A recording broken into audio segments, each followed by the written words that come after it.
Zach, we have, I believe, our main event for All Out, Bryan Danielson, as I long hoped and speculated, would say after winning, if he won the AEW World title, he is going to be defending champion until he loses a title, at which point he is done as a full-time wrestler, an open-ended title reign, but he says he's got a lot more heads to kick in.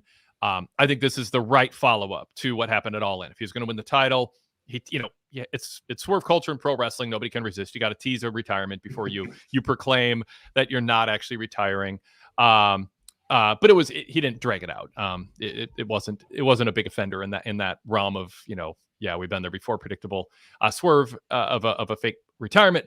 But that said, Jack Perry attacking or coming on the big screen, answering Bryan Danielson's open challenge. Don't know how he knew to pre-record that, since Danielson just announced he wasn't retiring and had an open challenge. So the contrivance that AEW they don't run anything they do through the contrivance filter. But nevertheless, won't dwell on it too much, but a little bit of an eye roll. Jack Perry attacks him from behind live in the ring, even while the video is kind of finishing up, and stands over him, makes his case that he wants to end Danielson's career. I think Jack Perry's a solid opponent for Danielson. It doesn't feel like we're a week and a half away from that feeling like a match that can headline a pay-per-view. It's not awful. It could use a little more time or whatever, but I think he's a good heel for fans to 100% get behind, cheering Danielson and booing Perry. So those are my opening thoughts on that closing segment. Zach, how about you? Any disagreements or anything you want to add? No, I mean, I agree, with everything that you said. I think that it was really important, aside from setting up who Danielson's challenger is going to be and all that, it was important for Bryan Danielson to let the fans know, okay, what's going to happen with him moving forward. I mean, that was priority number one.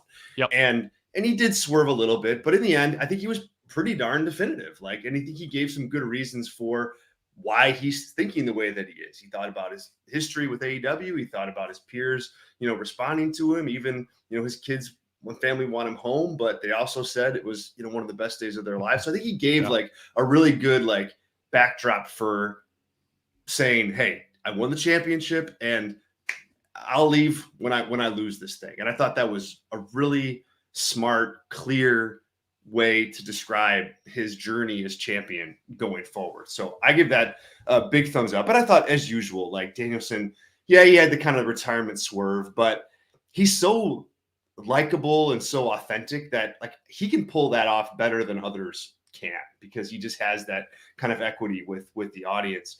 As far as Jack Perry, I think he's a total fine challenger for Bryan Danielson on 10 days notice. It's going to be a quick feud. I don't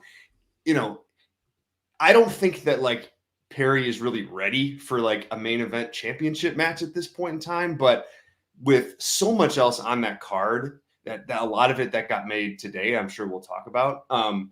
And just the reality that Bryan Danielson's probably not going to lose the title in his first title defense. Right. I think it's a good way for him to try to level up and get to a position where, okay, maybe people might see him in more of a world title challenger role. So I'm fine with it. I think they need to spend the better part of between now and, All Out, setting the table for him. I think contrivances and Jack Perry they can't escape one another. They're they're one and the same. It's really just a bizarre thing with him that they just can't have anything straightforward and simple. It is. Why the video? It's so overthought. Everything with him is just so over. Just have him go out there and attack him from behind. Boom. You could do the exact same angle and get to the exact same match without the little video. It hurts him more than anything. But to your point, you can't really, I don't know. It's good we brought it up, but dwelling on it certainly isn't going to make this show any better. That's for sure. I did published my roundtable review for VIP members earlier today on All In. And one of the things I talked about is how the Danielson swerve hype would have been better, more simple. Swerve had turned babyface. I think he should have said one line in one promo, which is, I was out of my mind when I invaded Hangman's house. That's not who I am now. Doesn't mean I don't hate the guy. I think he's crazy, but I was crazy that night and I'm in a different place now. And that should have been the last we heard of it. He needed to address it, and that should have been the last we heard of it. He didn't need to bring his family into it. He needed to stare down Bree. None of that was needed because, and this is a compliment to Swerve and Danielson, that match was big. It's a current guy, a homegrown AEW main eventer in Wembley Stadium, defending a title with a fan base that wants to see him be respected and have a long title reign as a reward for what he did and winning over the fans organically in a way that Bryan Danielson won over fans organically over 10 years ago in WWE. The story was there. Danielson, veteran, says, been saying for a year, my full-time career is over. My contract expires. My kids want me home. My wife wants me home. But it'd be kind of nice to have a world title reign to cap off my career. I love Swerve's promo. I know I'm a little sidebar here, but there's a point that winds around to it. And then Swerve could have, or did say on his promo a couple weeks back, a lot of people think I'm going to be soft. I'm going to feel bad for Danielson. Oh, I can't beat him in Wembley. This is the end of his career. And what a great guy he is. Everybody loves him.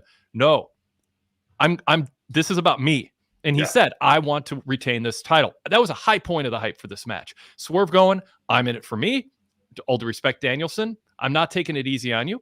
Danielson the next week can come back, cut a fiery promo and say, no, you know what? I've got a bad neck. I've got my worries. I know it's right around the corner. I'm going to be home with my family, but I am ready to bring it to you and show that I can end my career, showing I'm still the best at what I do for however long I hold that title. That was all there. And they overcomplicated it. They like so much of AEW booking. Oh, here's an idea. And they never curate it. They never edit it down and just emphasize a few key points.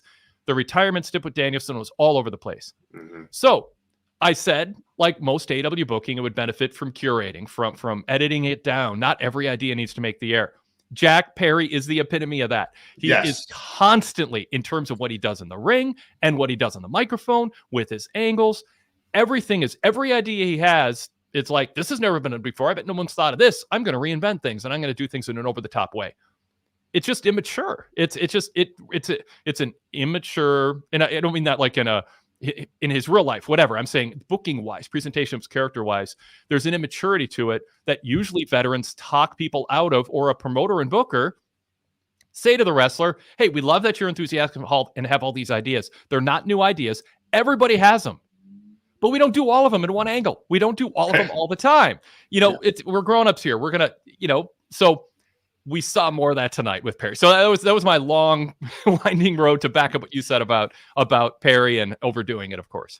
It's exactly right. And not every idea is a good one. And not every good idea needs to be part of the same storyline in a 3-week period. That's exactly. And even if you have a good idea, it may not make sense in this thing. Like I remember like somebody, I know you've reinforced this with my writing for sure, but it's like sometimes you may love a sentence or a paragraph or whatever, but it just doesn't fit. It just doesn't fit. And you could write it, it could be brilliantly written, but if it doesn't fit, it doesn't work. And that's kind of like this. Yeah. So it's going to be a good match. And it's, Danielson's in all likelihood going to win. I don't think they're going to spend on 2 weeks notice. I mean, spoiler alert. I mean, if let's say Danielson hurts his neck training and he goes to Tony Khan and he says, I can't even give you a full match. I'm going to be really careful. We're going to have to do some mat wrestling. There's moves I can't take. We got to get this belt off me. I got to get surgery. I mean, those are circumstances where it could be shocked at All Out and Perry wins. They've already booked the match. It'd be an unfortunate way for Danielson to end his career and full-time career, and an unfortunate way for Perry to win if Danielson couldn't go full out. I say that as just a parenthetical. We don't know for sure, but we kind of know for sure.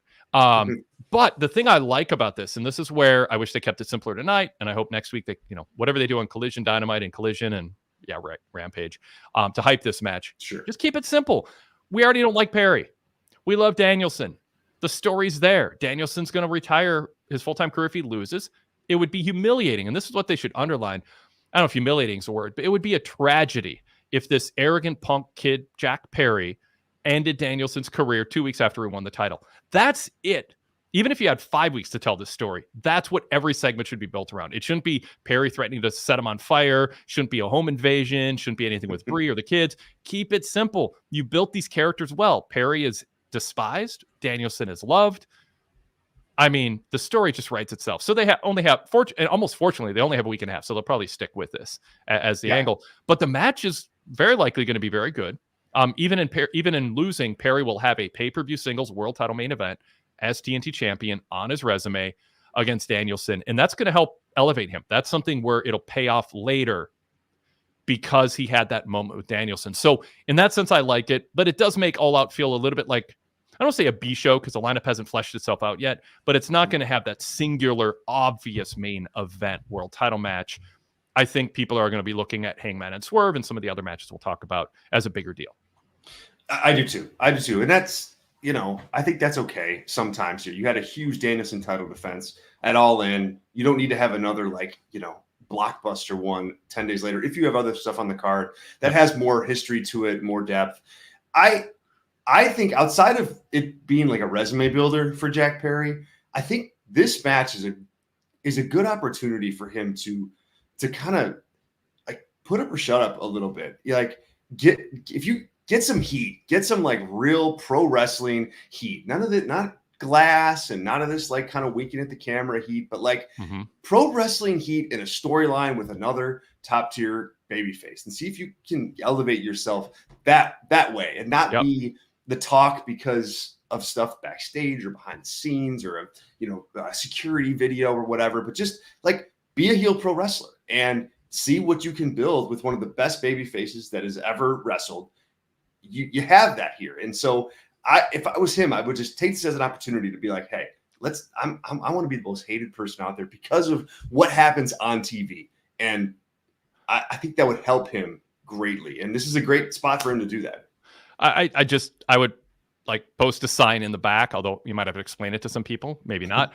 Don't put ketchup on our steaks. Right. Jack Perry is a steak. He's a good, high quality steak heel. We don't need ketchup poured on it. We don't need steak sauce. You don't need to throw. It's like, just keep it simple. By the way, I've pretty much criticized Jack Perry quite a bit here in terms of, being overeager and not being curated or edited. That was a good promo. He's turned into a good talker. There's something about what happened with CM Punk that brought him to another level. And on the microphone, he's found his voice. Like, just be that voice. Anyway. Wade, when Jack Perry talks about steak and ketchup next week in a promo, it's all your fault. I'm just that's on you, man. I'll take it. All right, well, let's pause and formally introduce ourselves here, and then we'll get to I'll catch up on the chat room a little bit. We've got some video callers. I'll check the email inbox, and we got a lot more to talk about. A lot of developments with All Out coming up in a week and a half in Chicago. This is the Wade Keller Pro Wrestling Post Show on Wednesday, August 28th, 2024, immediately following AEW Dynamite, airing live on TBS. They were in Champaign, Illinois, likely under 2,000 people in the building based on WrestleTix's count. It looked and felt like and sounded like a small crowd on TV. A 15,000 seat building. WrestleTix reported 1,386 tickets sold earlier in the day. They only set the place up for like 1,800. The camera shot was really tight on the ring and just a few fans. Unfortunate, but they shot it well for what they had to work with. Anyway, so I'm Wade Keller, host of the show, editor, publisher, and founder of the Pro Wrestling Torch Weekly newsletter. You can dive into over 35 years of back issues of my writing and that of my team, long-form insider interviews with some of pro wrestling's biggest names, pay-per-view reports, star ratings, editorials, backstage news, cover stories, all kinds of great stuff dating back to the late 1980s. If you are a VIP member, we'd love for you to check out VIP membership. You can get full details on what a VIP membership entails at pwtorch.com/govip.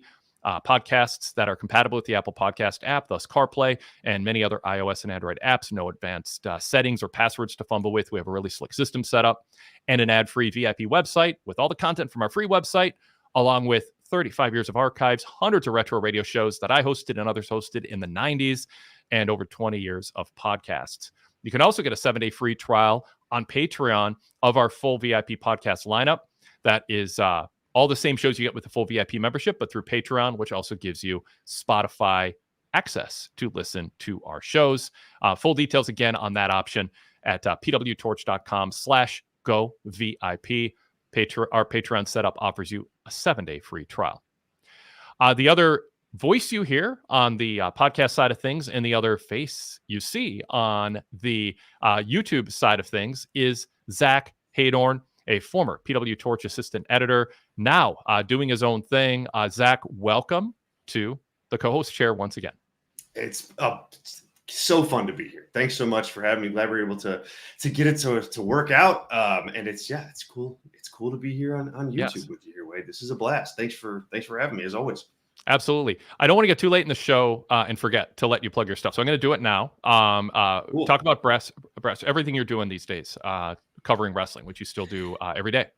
Every day. Yeah. So we started up Brass Ring Media, and it's kind of, I would say that it's definitely under the umbrella of, Pro Wrestling Torch style of coverage. We do, we have our 2 main platforms that you can catch our work for free. One of them is on YouTube. So if you're here, just find Brass Ring Media on YouTube. You can subscribe to our channel. We've got a slate of live shows all throughout the week, every single day, including Saturday morning, with just a really fun batch of hosts talking about pro wrestling with different perspectives and different kind of different angles. So I think there's something there for everybody. We cover all sorts of different companies, AEW, WWE, TNA, the works. And the best way for you not to miss anything is just to subscribe on YouTube and turn those notifications on so that you don't miss when we are live. We also have a Substack newsletter where you can find all of our written work. And there we have editorials, features, some interviews, just an interview with Speedball Mike Bailey. That was really fun. That's up there right now. And that's free too. And we have all of our show reviews and stuff are up there as well. So you can subscribe to Brass Ring Media for free. That's really easy. Substack and YouTube. We also have membership over on Patreon, patreon.com/Brass Ring Media. Our members get an extra member-only podcast once a week. All of our pay-per-view and PLE review shows, some specialty podcasts, and also, entry into the Discord with all of our other members to hang out, talk wrestling, talk life, sports, movies, whatever. But it's a really fun time. So check it out. It's $4 a month to do that. I think you guys will like it. If you like this show and the work that I've done with the Torch and with Wade, I think you'll like what we do at Brass Ring Media. So check us out. I've also published a book this year, Stunning, The Wrestling Artistry of Steve Austin. So that's been an absolute blast to get that in people's hands. And Wade wrote just a tremendous foreword for that. I hope you guys check it out. It's available on Amazon right now. It's a book that's about the artistry of Austin's in-ring career, start to finish. We start with his rookie year in 1989, and we finish with his last match against Kevin Owens at WrestleMania 38. So when people talk about Austin having one more match, I'm like, I don't know that he needs to do that. We got a pretty good complete picture the way it is. But we go in depth on like the art of his work, what worked, what didn't, what did he do in the ring that made him as popular as he was? Was it all the dives? He was so oh man, dive after dive after dive. Yeah, and the glass, so much. Broken glass, and thumbtacks, yeah, thumbtacks, yep, all that stuff. I obviously dives are fine. I mean, and thumbtacks have their place, perhaps. But what your book points out, and what your whole kind of theme of the artistry of wrestling that you've applied to a lot of wrestlers, is that there's a lot more to wrestling than high spots and doing a bunch of moves. And Steve Austin, not everybody can just learn from Steve Austin to become Steve Austin. Let's not pretend that that's the case. But there's a lot to learn from Steve Austin to round out whatever your other skill set is. And your book and your approach to analyzing wrestling in general, but in specific Steve Austin is observing and specifying all the things that count besides the moves. Or the simple moves and how you execute them. I mean, there's a distinctness to everything he did, and he put thought into it. Definitely, and we cover that. So hopefully you guys check it out. It's on Amazon. We got paperback, any kind of digital copy that you need is there. Would love to hear your thoughts. So thanks in advance, and hope you enjoy. Excellent. All right, so let's get back to our conversation here. There's a lot to cover on Dynamite. You can email us if you are watching us live, wadekellerpodcast@gmail.com. Wade Keller podcast @gmail.com. If you don't watch our post shows live after Raw, Dynamite, and SmackDown, you can still email us while you're watching the shows, and then we can involve you in the show, even if you have to go to bed or do other things with your family or, whatever it is, watch something else. But if you do watch us live, you're also invited to join us in the chat room. I keep an eye on that as best I can. The super chats certainly stand out, and we appreciate you, helping us out and supporting us through that. And we'll definitely make note of any super chats that come up. But I'll also, like I said, do my best to keep up with comments and include them on the screen for our YouTube viewers, and read them, of course, for the majority of you who are listening to us on our podcast feed that's been going strong for well over a decade here on the post show format. And then if you are a VIP member or a Patreon a supporter, you can get our code to be a video caller. That is just for our VIP members and Patreon supporters. That link is on our Patreon page and also on our VIP page. It's in my TV reports, PWTorchVIP.com. If you're a VIP member, go to my TV report on Dynamite, Raw, SmackDown. It's there at the top. You can click on that and be in the waiting room, and we'll bring you onto the show. We've got some regulars, but consider joining in and being part of that. Okay, so there was a lot of follow-up on All In and a lot of setting up All Out. They had a lot to accomplish on this show and next week's show, along with some matches. We had the Ricochet debut, which we'll get into. But I want to talk about a Swerve and Hangman as kind of the second main topic before we get into hearing from our listeners and viewers. Swerve came out and they set up a match with Hangman Page, challenged him a cage match. Hangman Page kind of bailed out. I'll throw to you before I give a lot of thoughts. What do you think about Swerve's reaction to losing his world title and pivoting back to Hangman Page? I really liked what Swerve was able to do out there with this. I thought that he did a nice job of like addressing Hangman Page, of course, because he was interrupting him. But I thought in doing so, he like addressed the loss too. He owned the loss.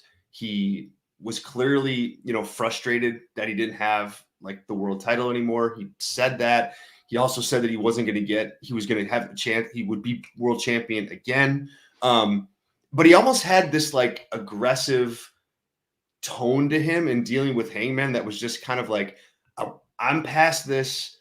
I don't want to necessarily go back, but I have to in order to put a bow on this. And he didn't say those words outright, but I thought his demeanor and his body language like spoke to that. And that's where the promo kind of hit with me, is he was able to juggle those three things and kind of catch all the balls. So I like this, and it doesn't need a lot because they have so much history together. But I thought like pointing out that Page is just obsessed and in a bad place, and he feels sorry for him, that and Page in reverse kind of saying, yeah, you feel sorry for me, but you needed help to beat me all those times. And like kind of explaining why, like you're almost sympathetic to the fact that he's obsessed as he is. So this landed for me. I thought it was really good. And I thought it was good on the shoulders of Swerve as the former world champion. I thought that element was a smart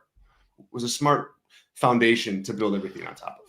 So there's some things to like in this. One of the issues I had is I talked about it earlier. I didn't like them talking about Swerve invading Hangman's home. And I don't think, I wrote in my TV report, Swerve comes across as a creepy stalker. I said, nobody's likable here. Swerve should have long ago said his head was in a bad place. He went to Hangman's house. He regrets it. Hangman's been obsessed with getting his hands on Swerve, and then he just stands there and listens to Swerve reveal he was watching Hangman take his wife to the hospital, and he did nothing, and he just left. So my issue is just like, who are we supposed to like here? Are we supposed to like Swerve as the announcers are talking about during Hangman's match with Ishii? Oh yeah, Swerve invaded his house, and now when Hangman sees kids in the crowd, like he goes bonkers and crazy and has, stress attacks whenever he sees a kid because of what happened to his kid, which I thought was a bit of a stretch. Every time I see a kid, I'm scared. I thought that I would have tried to come up with a different approach for that if we did it at all. So why are we talking more about Swerve invading Hangman's house? That portrays Hangman as a babyface. There was other content in this. Again, it gets to curating ideas. It's like, all right, we got a bunch of stuff here. Some of it sends emotions in the wrong direction when it comes to Swerve, and some of it is just extra. We don't need it. Let's focus on Hangman is out of his mind. And again, I mean, I have to take one short step back. I don't know that I'd still be doing this feud, because I think when you're trying to get Swerve over as a top babyface, I just don't think we need to go back to Hangman trying to get revenge against him, because it's out there. Why is Hangman obsessed with him? Because he invaded his house when Swerve is a heel and Hangman is a babyface. And so it's hard for me to separate myself from that and feel like, oh yeah, I want to root for Swerve to beat Hangman because Hangman is traumatized by Swerve invading his house, and now Swerve is revealing he's stalking his family. I just came away not really liking either of them. I think Swerve made some good points. Hangman made some good points.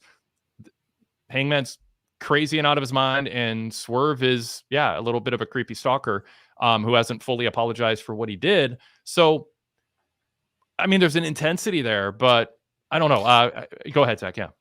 Well, so one of the things that I thought would be interesting to talk about was like the fact whether or not like Hangman can get enough heat here to really make this match click. And for better or worse, I didn't really him and like that old kind of angle with the kid and until they brought it up, like hasn't really fazed me much with the Swerve and Hangman stuff. I fear now, Wade, I will be thinking about it more when I watch this feud.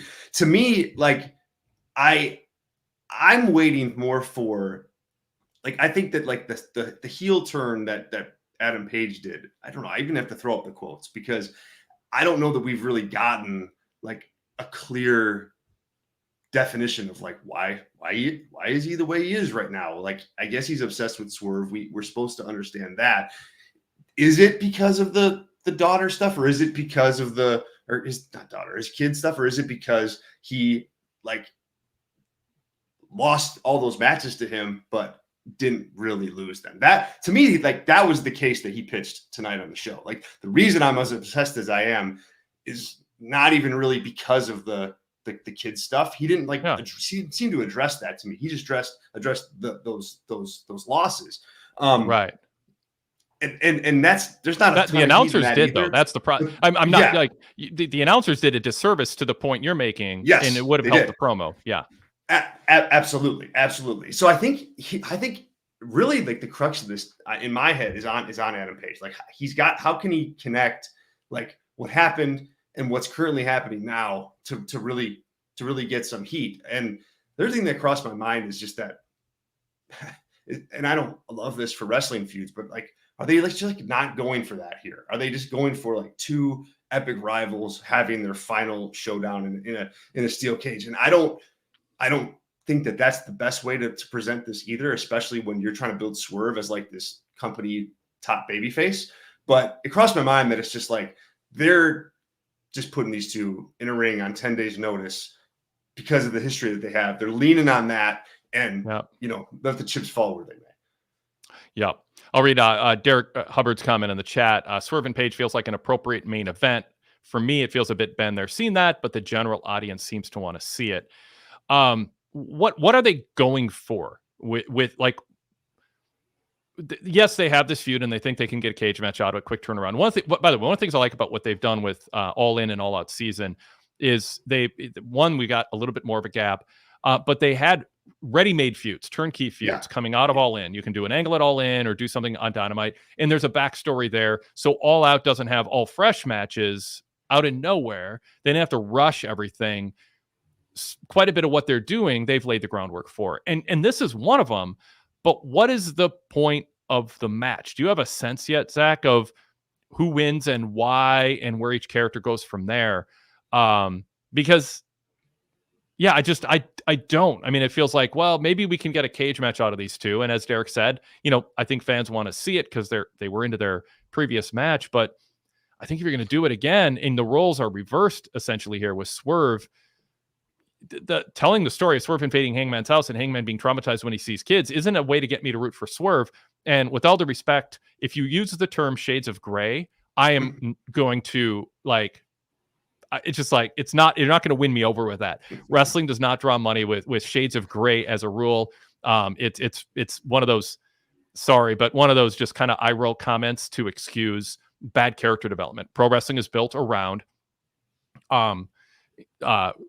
fans get, just like sports, and I mean it's built around people wanting to see somebody they like win, who they identify with or rooting for, they think is cool, whatever the reason. There can be all kinds of reasons, and they don't have to be, we always say, Bob Backlund, Bret Hart-esque baby faces. You can have shades of gray in your personality, but in the end the story has to drive fans to cheer for one person and boo the other and be rooting for them to lose. In almost all cases, or the vast majority of cases, there are exceptions. This is not a sophisticated exception.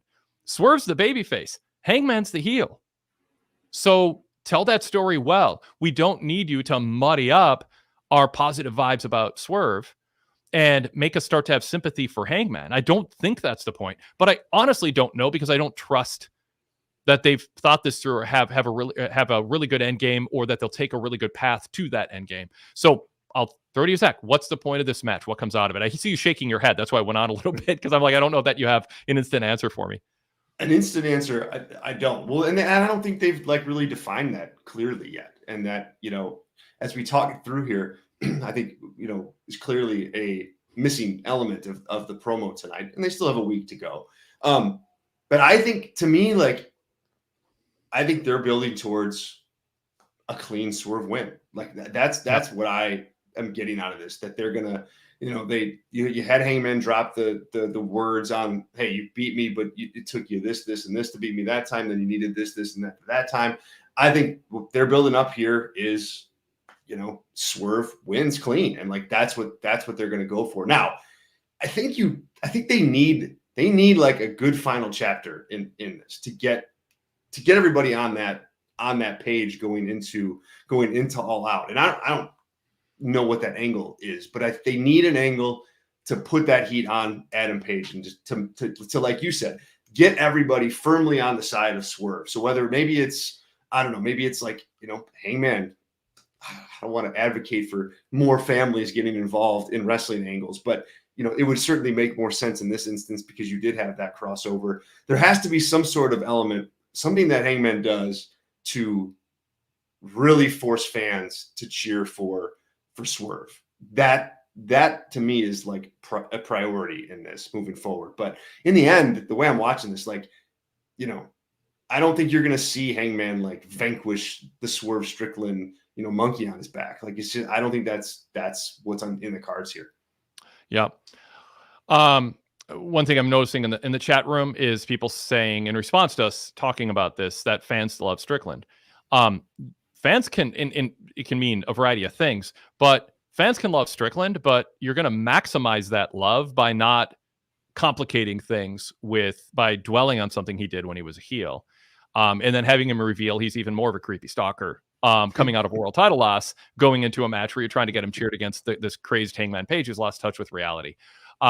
So, is Swerve getting cheered? Of course. That's why he's world champion. That's why he got a contract extension. That's why people are raving about the progress he's made. I just threw a few comments up from the chat room. Adam Kidd saying he's outperformed what I thought he could be. Ramen Noodle said, I got to say, I'm really impressed by Swerve in general. What a year. I was so wrong about his potential when he signed. So you don't want to mess with that. You don't want to needlessly muddy up the positive feelings that people have. And I think some of that is going on right now with the way that they're booking him. Yeah, and I want to make another comment on Adam Page too. I agree, Swerve, but I think Hangman has to, for lack of a better way to phrase this, like, bring it better as like a deranged heel. Like, I think he's just too. It's like he's almost like a little bit of. He seems timid to really go the extra mile with this, and so we say he's this deranged heel, but I don't feel that when I watch him like play this role. I just kind of see like, oh, Hangman Page is angry and he has some new music and he's kind of stomping his way down to the ring. But I don't like. I know he's going for deranged heel, but I don't feel that. And I think in order for this feud to work in particular, and really like him as this heel character moving forward, I think you have to make people feel that like you are like this close from losing your mind. You're like teetering on the edge. And I think you have to sell that. And and maybe even oversell it for people to really get that. I don't think he's found his the right way to convey that to the audience quite yet. Yeah, no, I think that's a worthy point to make in this is kind of step back from the specifics of what was done tonight, although that is part of the point you're making, and talk more broadly about Hangman. And with Hangman, is he doing an effective job telling the story that they're trying to tell with him? I mean, like, what do you make of him? We'll talk about that. What do you make of him walking away from the challenge and not answering it? He so badly wanted to get his hands on Swerve enough to interfere in the title match, and then he gets offered a cage match and he just walks out. I thought, misstep for sure. For as much as I liked some of the Swerve stuff, that totally it doesn't align with what Hangman's been after. Right. But worse than that, it doesn't align with like that, like as I just mentioned, like that deranged character. The guy that walked away is a calm, cool, collected. I don't have anything to say, so I'm going to leave, and I'm going to leave it open-ended, and I'm Adam Page, and I'm just going to do that. That's not like deranged psychopath guy who's hanging on by a thread. And so, you got to decide which one are you, and you can't play it one way for 85% of the time, and then when it comes down to it, lose that thread. And I thought he did there with that. I thought it'd been way better if he just kind of just like gets that crazed look in his face, shakes his head yes, and then walks away, or slaps Swerve in the face, or just attacks him viciously. Like there's 10 different ways you could have done that I think could have gotten the match over better and the character over better too, for him than just kind of pouting and storming away. That was very strange. Yeah. So I will say, I mean, I think it's going to help sell the show. People are going to tune in, but at this point, I would say it's a little bit despite the hype is almost. I think it could be if the hype was better, I think they would be selling this match better, and they just haven't clearly defined how we're supposed to feel about both of these guys. It's kind of left up to how you already feel about them. Yeah. And Hangman is not. He's so much of his run in AEW has been moping around, and now he's just an intense, crazed moping. And there just comes a point where, like, what do you want? And then consistently strive for it, or be something more consistent. All right, let's bring our first video caller into the show. We'll go to Rude Dog first. But before we do that, we did have a super chat, and I want to, I know Adam Kidd can't stick around for too much longer, so I'm going to quickly bring up his comment, which is Mercedes is a train wreck right now. We might get into that later with our video callers and emails. But Zach, since we got a super chat on this, thank you, Adam Kidd. Your thoughts on Mercedes tonight and her celebration with Private Party? I thought that is a top 5 worst Dynamite segment ever. I really thought that was a mess. Like, first, on so many levels, I don't want to give it more time than they gave it, but the production was bad. The party like room looked terrible. They filled it up with like 3 other people in it. It's like, come on, like, pull some people back in. This is supposed to be a celebration. Like, make it feel like one. And then on top of that, it's just like, what are we doing? This is the celebration that we're having. I mean, and it's with Private Party, and it's what is that? Lame lines. It's just, and then Okada's there doing his thing. Like, I thought it was bad for everybody involved, bad for the show. And then just, this was like 2017 WWE Halloween party type stuff. Like, it was just not good. I think I've talked about this a lot, and I think time has backed up my examples, and I won't list all of them, but due diligence is a good thing to do if you're Tony Khan and AEW when it comes to hiring free agents. Find out why they're not where they were. If WWE didn't want them, find out why. If WWE let them go where they left, find out why. If all you have is this peripheral view of them at their level-headed, healthiest mentally and physical peak, but you're not up to speed on, I mean, Sasha Banks, and I said this over and over, and Sasha Banks fans were mad, and now they don't listen to me anymore because I think I just, said it too often because some people are just into her. But she was in La La Land on her promos. I mean, like, that's what I called it. She had this weird laugh. I don't know how to describe it, but La La Land, her promos were like, she wasn't grounded in reality. There wasn't a character. It was kind of uncomfortable, honestly, to watch her cut promos in WWE during her final stint. And then she has a blow up with management. And there's aspects of her argument that are fine, but it's like, I'm a tag team champion. Vince McMahon promised that I'm going to get a big push, and now you might want me to do a job on TV. It's like, it's not a job to a loser. They're going to make a big deal out of it. It can be worked into a storyline for you to seek out revenge later. We have you doing something else. We're looking for TV ratings. People, you got to. So anyway, that's revisiting a complex issue, but it wasn't. So now she's in, and she's been Adam Kidd's right. She's been a train wreck. Her character was a train wreck. She needed leadership behind the scenes to say, Sasha, Mercedes, this isn't going to work if this is what, why would people chant CEO? They're not heroes in this world for the working class wrestling fans going to shows. Like, nothing has made sense. So, and I think there's ring rust there too, Zach. I mean, Britt Baker's not a top tier in-ring performer. But I was hoping, Mercedes would bring something out in her and it would be better. And some of it is just not getting a lot of repetition, but you don't want to be the guy who hands out a big check and then everyone and TNA had this problem at times where it's just like, okay, now I can coast, and it's almost become a joke with Okada. That's what he's doing almost intentionally. And it's like, I paid my dues, so I'm here to collect a paycheck and be a comedy figure. I don't think Mercedes is thinking that, but I think there is something about her that is a bit of a train wreck. She's had some good moments, but mostly, like, where's her head at? Yeah. No, I couldn't agree more with all of that. I mean, she has her moments, and I think 8 times out of 10 she's going to have a good match, and sometimes those matches will be really good.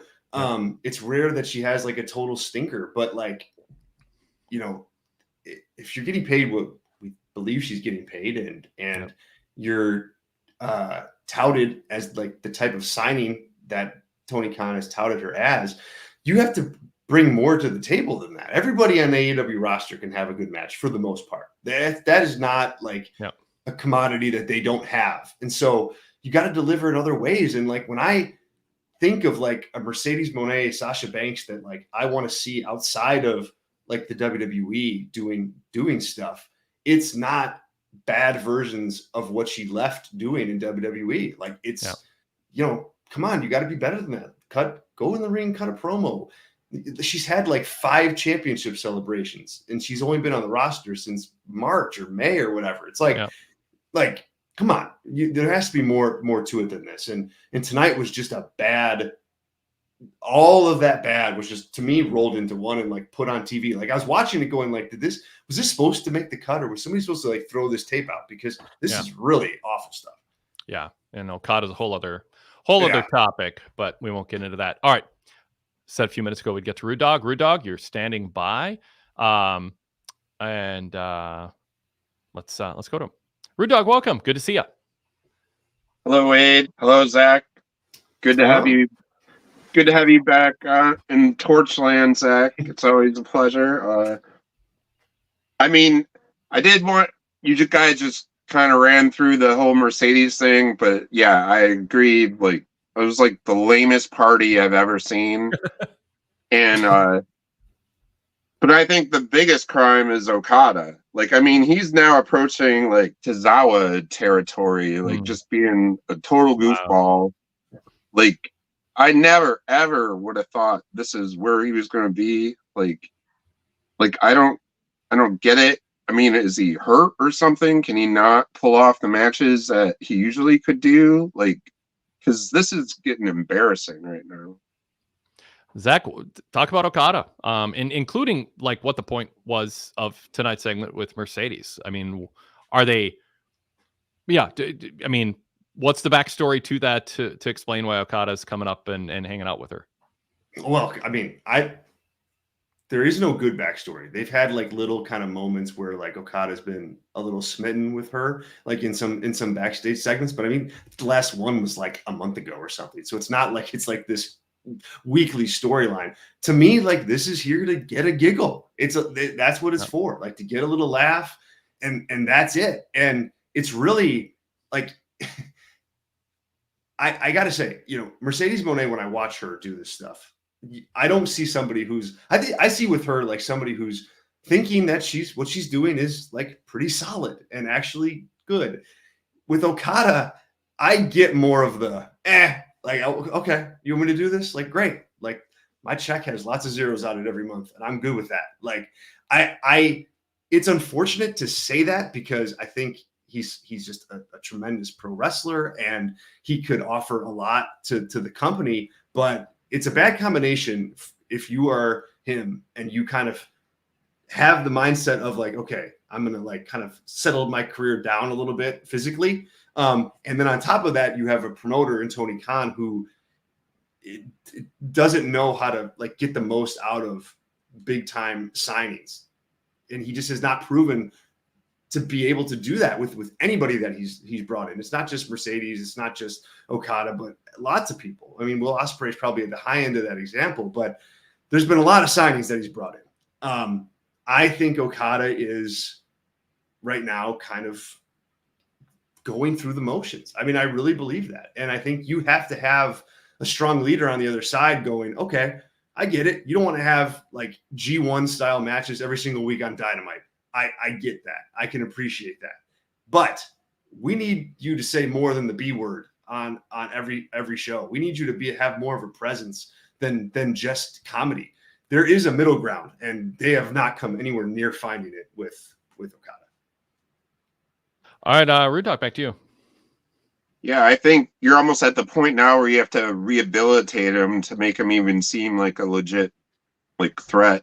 Like, imagine Rude Dog, what people are thinking who aren't familiar with his work or heard secondhand but didn't live in real time through what he did. This is like a disaster of in terms of getting your money back. And I mean, it's not too late because he's talented enough, but the signs are there that he might not care to ever be serious. And you know, and I mean, I don't know who's in his ear. I mean, if the Bucks are sort of give off vibes sometimes of being around to cash checks, and they're kind of over it. You know, they have, it was a long road to get to where they are. They're beat up. They don't like the travel. They openly complain about travel on their old YouTube shows and stuff. You know, Tony took the booking influence away from them a few weeks into the run. I mean, Cody, their friends still were friends with Cody. If they're just, I mean, it wouldn't shock me if the culture of AEW is not influencing, and I don't want to say specific names, although I mentioned the Bucks as a possibility in that group, are kind of telling Okada, oh yeah, this is a company where some people are, want to go do crazy stuff, and Ricochet's probably super motivated. But if you're kind of beat up and you just want to collect a paycheck, fine. I don't know. I think there's probably some people, unfortunately, feeding that culture, but also some people enabling that culture. Rude Dog, back to you. All right. Well, next subject. What did you make of the return of Jon Moxley? He had his opening promo that was a little clunky, and I really don't understand. He mentioned Darby Allin and then told Tony Schiavone it's not his company anymore, which didn't make a whole lot of sense. And then at the end, started, fighting with people with Maria Shafir of all people, which I didn't even recognize. But and she hasn't been. I don't know when's the last time she's even been on Dynamite. But so, what do you think of the return of Jon Moxley, and where's he going from here? Yeah, an intriguing segment. We could have led with that. Moxley, a big star. There's a lot of people with new music, or I don't know a lot, but there's people with new music like Hangman and Moxley, and it's slower and lower energy. And I know they're trying to convey, that they're different now than they once were. And Wild Thing doesn't work at all for what Moxley's current persona is based on what we saw tonight. But I just throw that out there. It set the mood, but it's not this energetic, I got to be there in person to experience this ring entrance vibe, and they don't want to overdo that. Is kind of my point. But with Moxley, it's appropriate.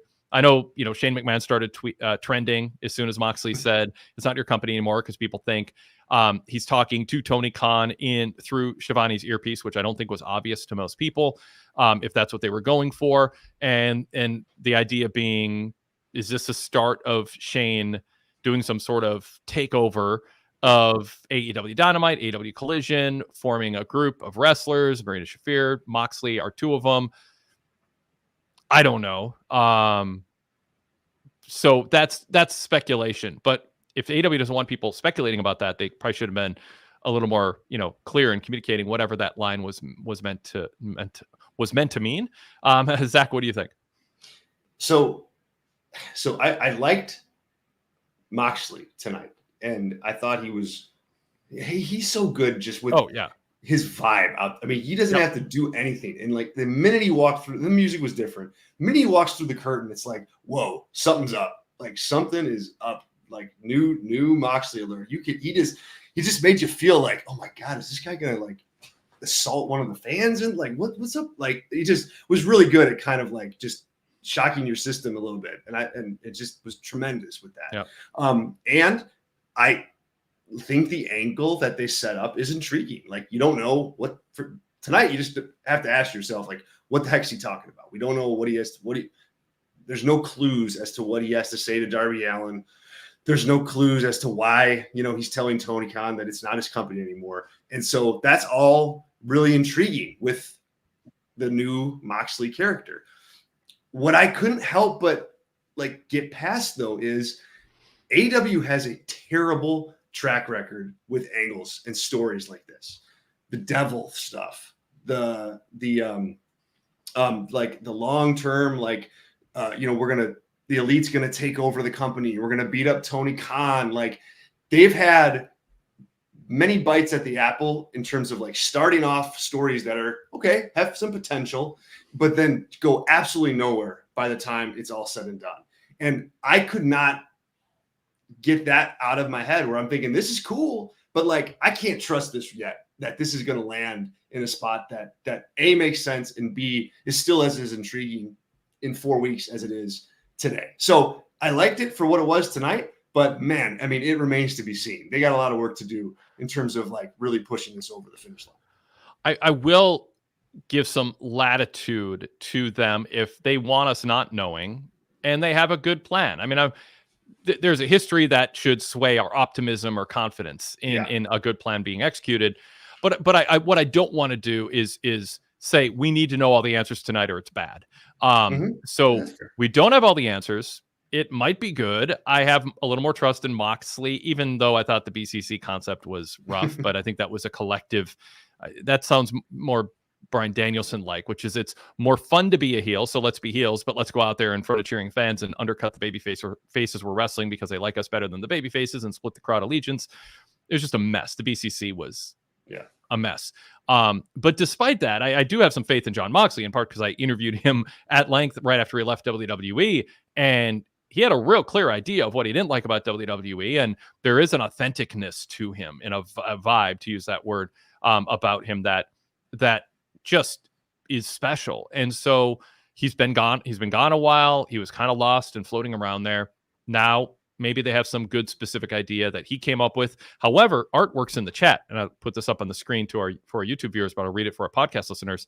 AEW's biggest problem, besides lacking a clear identity, is trying to implement every idea wrestlers have. Somebody's job needs to be formatting the show, period. One leader, not everyone's input. And boy, I mean, isn't that AEW? It's this collection of a bunch of ideas without a leader in Tony Khan, primarily, who says, whoa, I have a vision. This doesn't quite fit. It goes to what we said about Jack Perry at the top of the show. You're not the first person to have all these ideas. There's a reason a lot of your ideas weren't done, because they'd be stupid to do. They're not sustainable. It's over the top. It doesn't make sense. It lacks logic. It's extra. It's too much. You need someone to, have a maturity to the final product and curate and edit it. And so this could be with Moxley one of those times where it's a wrestler idea that doesn't fit into a larger vision. I just don't know ultimately, and we're approaching 5 years of Dynamite. I don't know what Tony Khan's vision is for Dynamite anymore. I mean, it's sort of like CM Punk's character looks a little lost when he's talking about fans in the 300s and I love you guys and hey, isn't it great to be alive in the city? It's like, that's not CM Punk. That's Cody Rhodes. That's babyface Drew McIntyre during COVID. That's John Cena. Tony Khan's booking feels kind of lost without being able to counter program WWE and without having a million people who are just so excited to see Ishii on Dynamite. The novelty's worn off. New Japan's cold. WWE's red hot. And a lot of fans followed Cody over there, followed CM Punk over there. What is your identity? Maybe what we're seeing with Moxley is a beginning of getting some of that back. And I'm open to that possibility, and I'm hopeful, but I'm not going to say that I'm confident. Lady B, by the way, added in the chat, Tony Khan and the Scrum admitted that they have 20 people coming to him with creative, and I'll assume a lot of that group is talent coming up with their own angles. I'm not saying you want a writing team like WWE had that Stephanie McMahon assembled, where it's just, but it's just ultimately Tony's job to surround himself with people who can help him go less is more sometimes. I was on with the Jason Powell a couple weeks ago, and we were talking about like the idea of a writing team. And I think I took a little flack for this, and I don't mean the writing team in the sense of like, hey, write my scripts, write my promos, right? But like, you have to have a team of people that are going to write these storylines out. I mean, like, if you want to have whatever the storyline is going to be last from now until February, that's not something that one person with 20 people coming to them every week trying to get ideas through can manage on their own. You have to think something like that through start to finish and map out where you want to go. I mean, and if you're in the TV business and you're looking for big time television contracts, like, you kind of do have to treat yourself like that kind of a product. And, I don't think it's a good idea for AEW to have writers that are telling wrestlers what to say, but storyboarding, whatever this thing's going to be with Jon Moxley here, there's nothing wrong with that. That is just good business at this point. I think you would have said, if you had a storyboard for that devil angle with MJF and Adam Cole and whatever that thing was, you would have seen, okay, we don't really have anything here. Like, we need to come up with something better. Or, the same thing with the Young Bucks and Jack Perry attacking Tony Khan. Like, okay, where are we going with this? Like, you have to have more effort into that.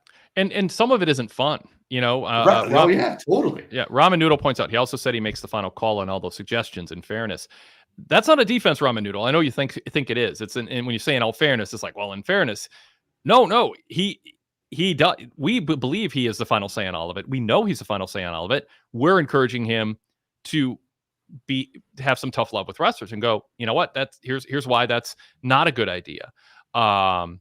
So I'll say that. I used this analogy last week that Tony Khan's booking kind of reminds me of a kid who's never had to fix his bed, but every time he goes to bed at night, the bed is fixed. So, you get to mess up your bed, and then at the end of the day, it's just fixed. You didn't have to fix it. Everything works out. And you can draw that analogy to other things, but in terms of that, like, you get to do the fun stuff, you get to mess things up, but you don't have to do the cleanup and the organize. Tony Khan does all the fun stuff. Oh, I'm going to hire this wrestler. Yay, sugar rush. Oh, I'm going to get a dopamine rush for seeing Ricochet in the ring. Yay. Well, right, but part of being a booker is then, like, building on that and spending a lot of time and having a lot of respect for how much work it takes and how much thought it takes and how many different voices you want in the room to then mold that into something that is sustainable. And instead of, it's just free agent signing, dream match, international alliance. And again, when it was launched, that was great. It was like, this is a counter program to WWE and Vince McMahon and the stodginess and the isolationism. They don't have that purpose anymore. By the way, I feel like I should inject this more. I look forward to Dynamite every Wednesday. I enjoy the show, even when I have my issues with it.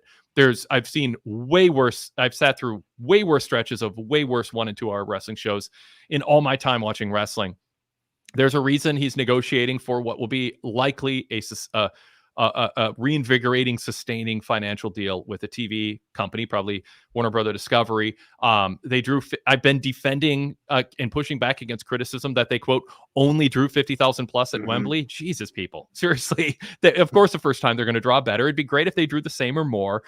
They still had over 50,000 people in the building. Almost all of them paid tickets. This was a terrible crowd tonight, and they're on the downswing, not the upswing. That's all the reality. But there's a lot of good that they do. There's a lot of good talent, and I'm enjoying a lot of what they do. And part of my approach, and Zach, your approach, is there's a lot of good stuff here, but it needs the word of the month is curating. They need to edit and curate and get more out of all the things that they have, all the assets they have, and all the effort that's being put forth. And it's messing up a bed, but it's just not doing the work to fix it. Rude Dog, back to you. Oh, go ahead, Zach. So go ahead. I was just saying, and I do think it's a good idea for them to have angles and stories like this and stuff going on with important characters. Like all that is good.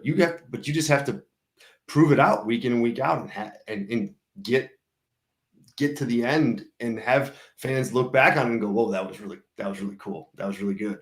And they don't have like a good track record on that with this, and that's the key here. So I hope this is ends up in 4 weeks or 6 weeks or 8 weeks when we can do this again. I hope we're talking like, wow, like man, they really turned this thing into something really cool. And I think that'd be beneficial for the show and the company. So it's not that it's a bad idea. It's just that they do need to put the work in to get it from A to B to C to D. In fairness to Ramen Noodle, I put up his quote in Reddit. He said he also said he made the final call on all the suggestions. In fairness, in the next quote, because there's only so much room in the chat to include things, he goes, "I don't know if that's the best idea either. I think you need other voices with authority, even TK would defer to." And that comes down to, should he fire himself as booker and put someone else in charge who shares his vision, but enough. But he says, make your own mark. Let me recharge. I'll step back. I'll watch. A lot of bookers have done that over the years. They take breaks. They come back. They let someone else work with it. And he said, I don't think, he says, I was just illuminating a half quote. We aren't too far apart here. So just in fairness to Ramen, I wanted to get his complete quote up there. Rude Dog, for sure, back to you now. Okay. Yeah, just with the whole Moxley thing, I just didn't he called out Darby Allin. I don't know what that means. I mean, obviously Danielson's going to face him at Grand Slam. I don't know if it has anything to do with that. I don't know if they're still tied together in any means. I don't know if the Blackpool Combat Club is even a thing. Is Pac in it? Wheeler Yuta was still wearing a Blackpool Combat Club shirt at All In. Is that still even a thing? I don't know. There's just a lot of loose ends that, I don't need to know everything, but I'd like to know something. Yeah. That's fair. What else, Rudak?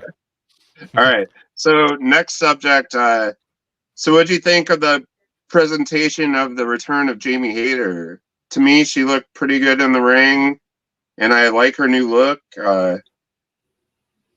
What do you think's next up for her? Is she going to be back into the World Championship hunt, or how do you think so far that they did with her? I was a little surprised they just had her come out for her return in London on the pre-show, because I didn't even watch that, and then I was like, oh geez, I guess they had too many other surprises or whatnot, but I thought she deserved a better spot than that. But what do you guys think? Yeah, long stretch off, one of the more talented women on the roster. They're touting how in shape and motivated, how in shape she looks, how motivated she seems. There's a real energy, vigor. Seems in some ways like the opposite of Okada in terms of motivation at this point. I mean, to make her mark. What do you think, Zach? I think she's been really, really good so far. She looks good. She looks like she hasn't lost a step in the ring or anything like that. I think she's, held her own and seems to be ready physically. I like the change of her just look and gear and hair. I think that's always good to do when you're, making a return like that, especially after being being gone for as long as she was. She's not. I think she gains by looking a little bit different, looking fresh, and looking like she's been away for 18 months. Like coming back and being the exact same, I think would wouldn't serve her well. And you know, I had less of a problem, Rude Dog, with the return at Allin, just because like she got to make it like her own. Like it was all about her. It was just about her coming back and doing her thing. And you know, yes, it wasn't on the main show, and you know, I think that there's validity in that. But I think if she gets involved somehow in like the Mercedes stuff and the Brit stuff, like she stands just with those other women. And I think here, you know, she had a chance to just be the star of that segment. Like she's the babyface star. She's in the middle of the ring. She's in the middle of Wembley Stadium. I think that there's a perception thing there that's good for her. And I expect her to be either wrestling Mercedes Moné or Mariah May sometime very, very soon. Rude Dog, back to you. Yeah, I mean, I'm just glad to see her back for sure. And then, all right, I'll one last thing. I did get a kick out of Mariah May's interview with Tony Schiavone and him getting all flustered and whatnot. Even though when she took off her robe, she was like wearing more clothes than most of the other women that wrestle. So that didn't seem very revealing to me at all. I think if it's a nightgown, I mean, I think it's the material and the way it wrapped around her that Tony found more titillating than a professional wrestling outfit. But I mean, you know, yes, I mean it's the type of it felt more forbidden. I would argue. Zach, you're probably more authority on that. Yeah, me too. I mean, I think that's exactly what they were going for with what they did, like in presenting her that way. I am not sure like what that was though, in like in terms of like segment or just a reveal. Well, like just like kind of the whole idea of the segment, like with the reveal of her like in wearing that and with the title, like I you know, it was fine. I think it got some heat from the audience. It got like the reaction that it was looking for, but you haven't seen her like kind of been like portrayed that way before. And so I don't know, we'll see where it goes, but it was kind of a bit jarring. I thought that for like her championship promo segment, she just won the world title. She just wrapped up this big feud with Tony Storm, and she didn't really get into any of that. It was just about this like reveal of these clothes, and that's where I thought it missed. I think she told us a little bit, which is not in this town, not in front of 2,000 people. You call yourself champagne, but this is a piss warm beer environment I'm in. You guys don't deserve it. My hunch is they booked the segment, advertised the segment, and then formatted the show and said we don't want to dedicate time to it because it'll take away from what we're doing with Swerve, what we're doing with Danielson. We need something for next week. I could be wrong. This could have been a master plan, but to me it came across as we just genuinely intended to do a celebration, and then we decided to save it for next week. That makes more sense than like what they did, honestly, because and that's okay. I mean, it's not like it's terrible, but I think like there is something to be said for like, hey, you get one shot, like an Austin beating Shawn Michaels at WrestleMania 14, and this is his first time you're going to see him, and what are you going to do with him in that moment? This is obviously not quite on that level, but this is her big title win, and now it's. I don't want to say that it's war, like that shine is wore off, but you only get one shot at doing it the first time. And so to me, if it's, hey, we don't want to do this year, then just scrap it all together. Like, and make up some reason, say the same exact thing. Just don't have her appear. I think you want to be a little bit more careful with that. Yeah, I think that's fair. Rude Dog, back to you. Yeah. I mean, I still don't know what the glamour is. Like, they haven't explained that at all, and they probably never will. But I did think she had a good rapport with Tony Schiavone. I hope they keep something like that going on. It might make Britt Baker a little upset, but that's nothing new. So I don't know. I just hope they don't ruin Mariah May, because I'm a big fan of her, and I think she's had like one of the best runs, like from start to where she is now in AEW without them dropping the ball yet. So I hope it stays up. Zach, what do you think of Mariah May's upside? Like how should she be? I mean, she kind of is by default, but when people think of AEW's women's division in 3 months, 6 months, 9 months, 12 months, should Mariah maybe a top 5 name, or is that too much or not enough? Should just like make her number 1 or 2? I definitely top 5. No question to me. I think she's just proven to like be able to do this on this level. Like, and I think she gets the whole package of like her character, her presentation is important. Like production is important. Having good matches is important.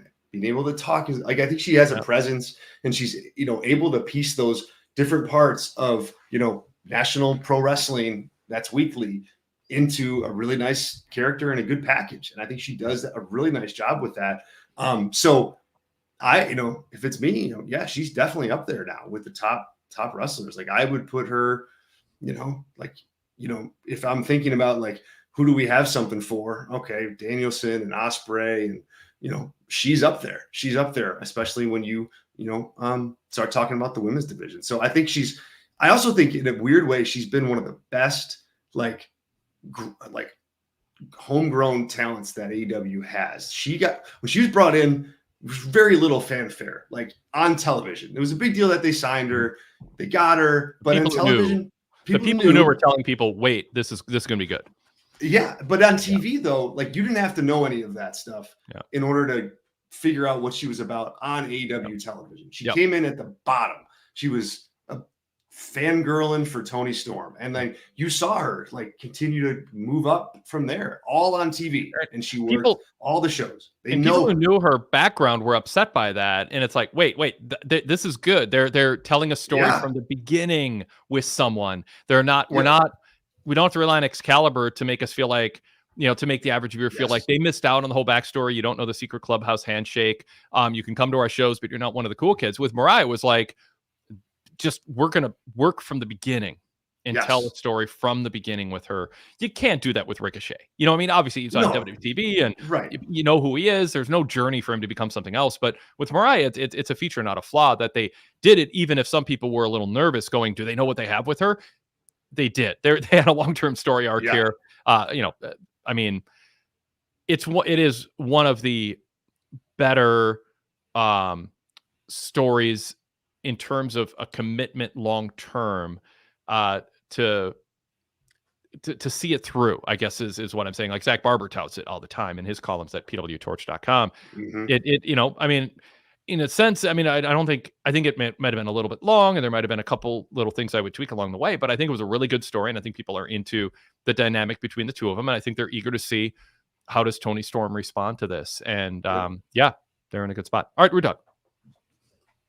That's pretty much it. Yeah, I'm Mariah May all day. Like, I don't know, she's a star. So you need to present her as a star and not drop the ball, and that's all. Cool. So it was great talking to you guys. Yep. I think I know what your t-shirt is. It's a old Cody Rhodes American Nightmare Elite shirt with Pharaoh the dog.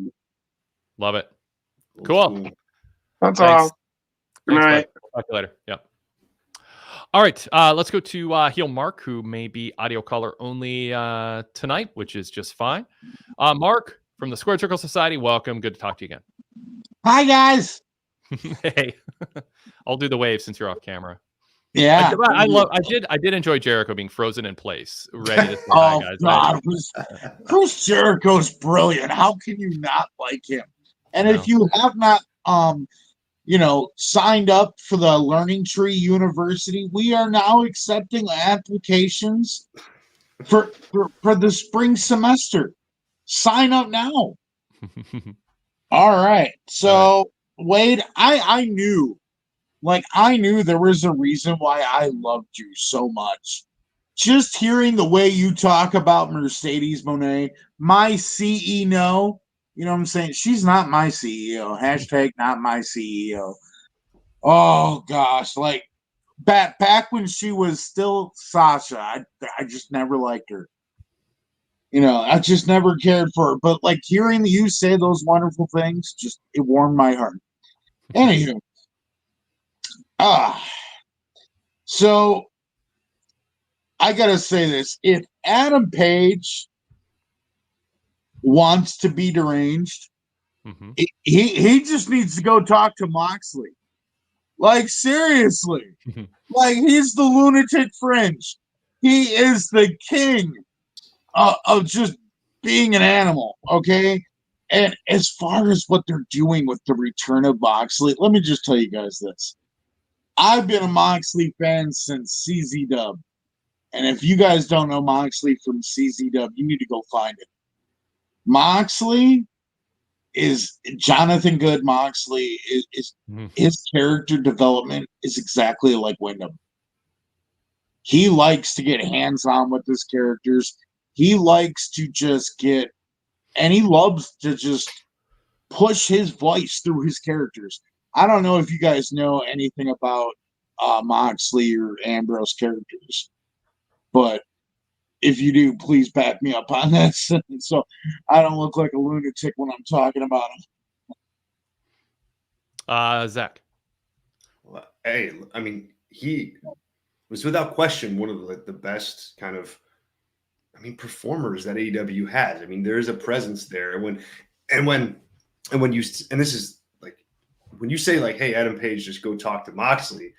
It's not that simple. I mean, Moxley has a whole nother level, a whole nother gear to how he can present himself that not just Adam Page, but it's hard for anybody to get to. Like, I don't know that you can necessily coach that into. I didn't mean like literally go. Yeah, no, I know.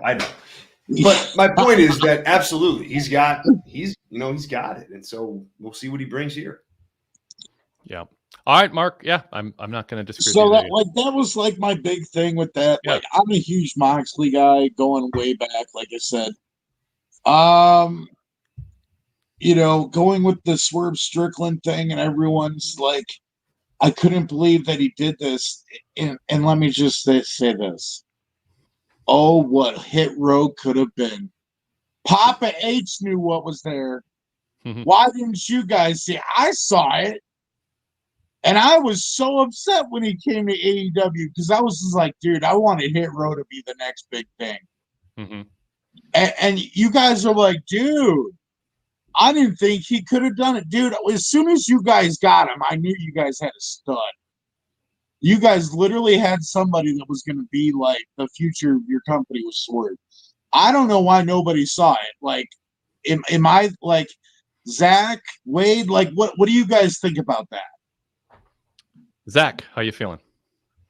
I mean, Swerve is proving himself like as we speak. I mean, there's no doubt about it. I mean, he's carved out a really great role for himself in AEW, and I think he's nearing the level of MJF in terms of somebody who's made themselves in AEW, like not somewhere else coming into AEW, but in AEW, he had a headwind from not being a top guy in the past, and he's overcome it, and that's hard to do. Todd Martin talked about that years ago. Once you get defined at a certain point, you have these conversations. Can he be elevated? Can he be elevated? And it can happen under certain circumstances. And Danny Garcia is a challenge. They try to do that. I saw it happen with Bret Hart. He's a IC title and tag team wrestler, and then it was the right time post Hogan. But even so, it follows you around. You can be seen as a tag wrestler. I didn't even love. I think it was Excalibur who said, Ricochet and Fletcher were known as tag team specialists, and here they're having a singles match at one point. I'm like, no, I wouldn't even do that if you have high hopes for Ricochet. Don't talk about him as a tag wrestler. And I think I'm recalling that right in my reaction to it. But the thing with Swerve though is I mean, you can say I saw it coming, but there's here's a BJF says in the chat, I loved Hit Row, but Swerve has elevated himself so far above that. And I just saw that out of the corner of my eye as I was talking.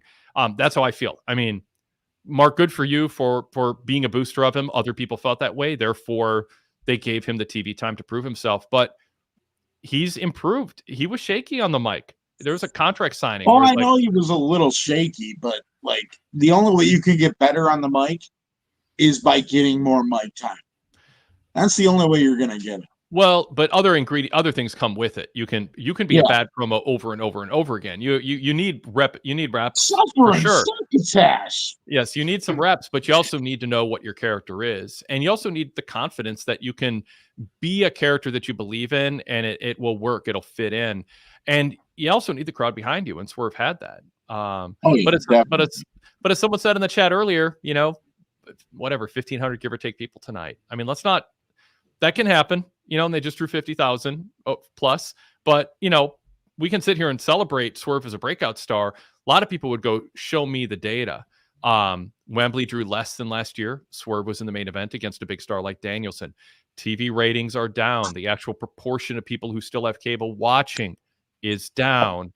At the same time that WWE in most situations is overriding the cord cutting and is seeing relatively steady or increased viewership, and AEW is dropping. So, I mean, I just want to say this is not Stone Cold Steve Austin in the Attitude Era changing the course of the industry. There's still work to be done, and I will go back to saying I think Swerve's character and the story they've told with Swerve and Danielson was a mess. I elaborated. It was a main part of my pay-per-view roundtable review, which is VIP exclusive, that I posted earlier tonight. Sean Radican did a really good thorough review. Greg Parks, Rich fan, gave 1 to 10 scores. We all did and reviewed the show. Main thrust for me was, great main event, and it'll be remembered because it was a great main event.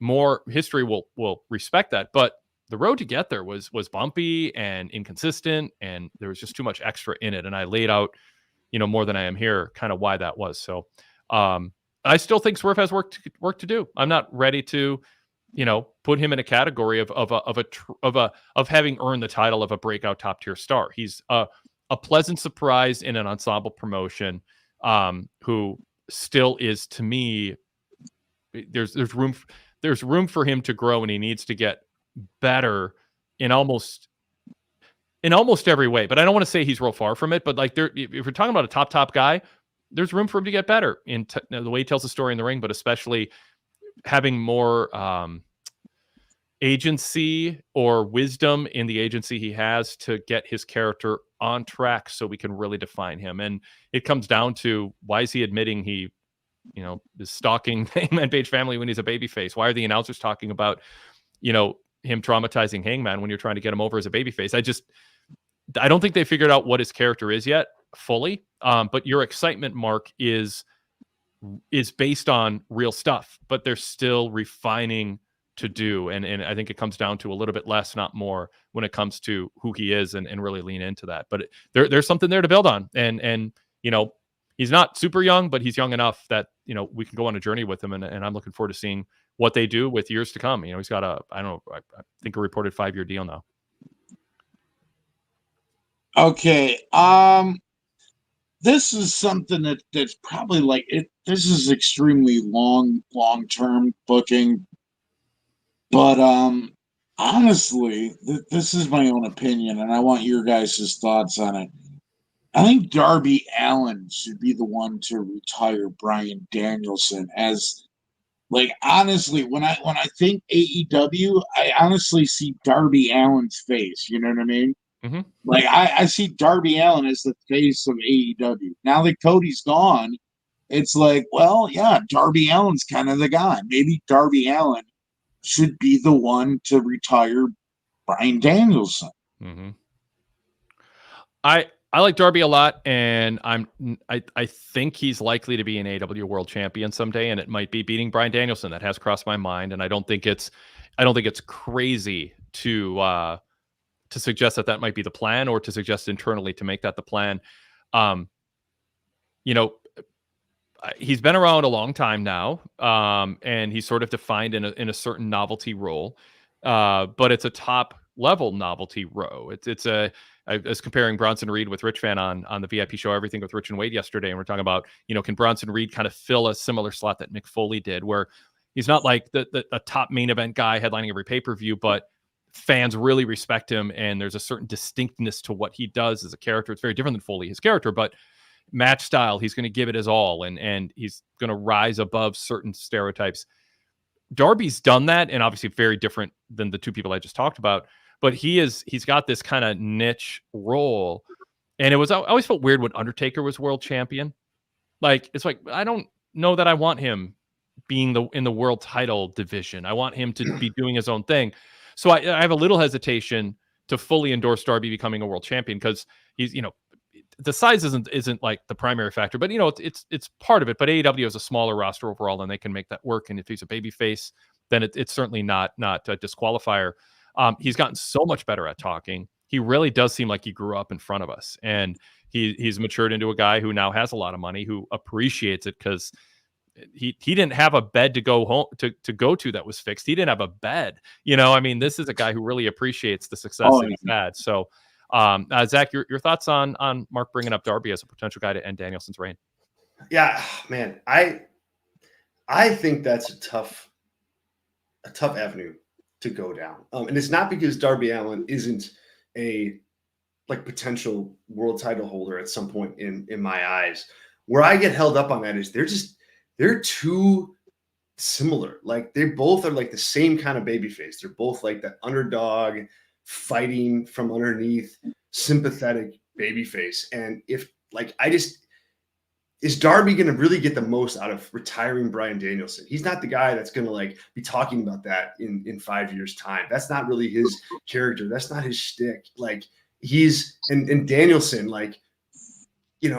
once Danielson, who everybody loves, starts beating up on poor Darby Allin, it's like, oh, I don't know that people really want to see that either. So while it's Darby, I think, again, is a worthy person having the conversation. I think putting them in the ring together, there are challenges, I think, to making that work and really getting the most out of Danielson losing and being the person to retire Danielson. I think you want that to be with somebody for a really, really long time. I don't know that Darby gets the most out of being that person. I put up a poll just shortly before Dynamite tonight asking, who do you most want to see Bryan Danielson face? And this was not who do you want to see end his reign. So it's a little bit different. But Darby is in second to last place behind Swerve Strickland in terms of who are you most eager to see Bryan Danielson defend his title against. Number one, Nigel McGuinness. And this is early in voting. This can change. Sample size isn't big enough yet to feel like this is going to be pretty solid. But it's really spread out. The people that I listed were Darby Allin, Christian Cage, Nigel, Moxley, Swerve, Okada, MJF, Will Ospreay. And there's a bunch of 12 and 14 percenters in there. I haven't had a chance to digest that yet. But I throw that out there since we are talking about it. Darby second to last place in terms of even people looking forward to him. Small sample size. We'll see how that plays out. I'm not against the match happening. I think it's good, kind of in the way it's good for Jack Perry to have a Bryan Danielson moment in a world title match. I think it'll be good for Darby too.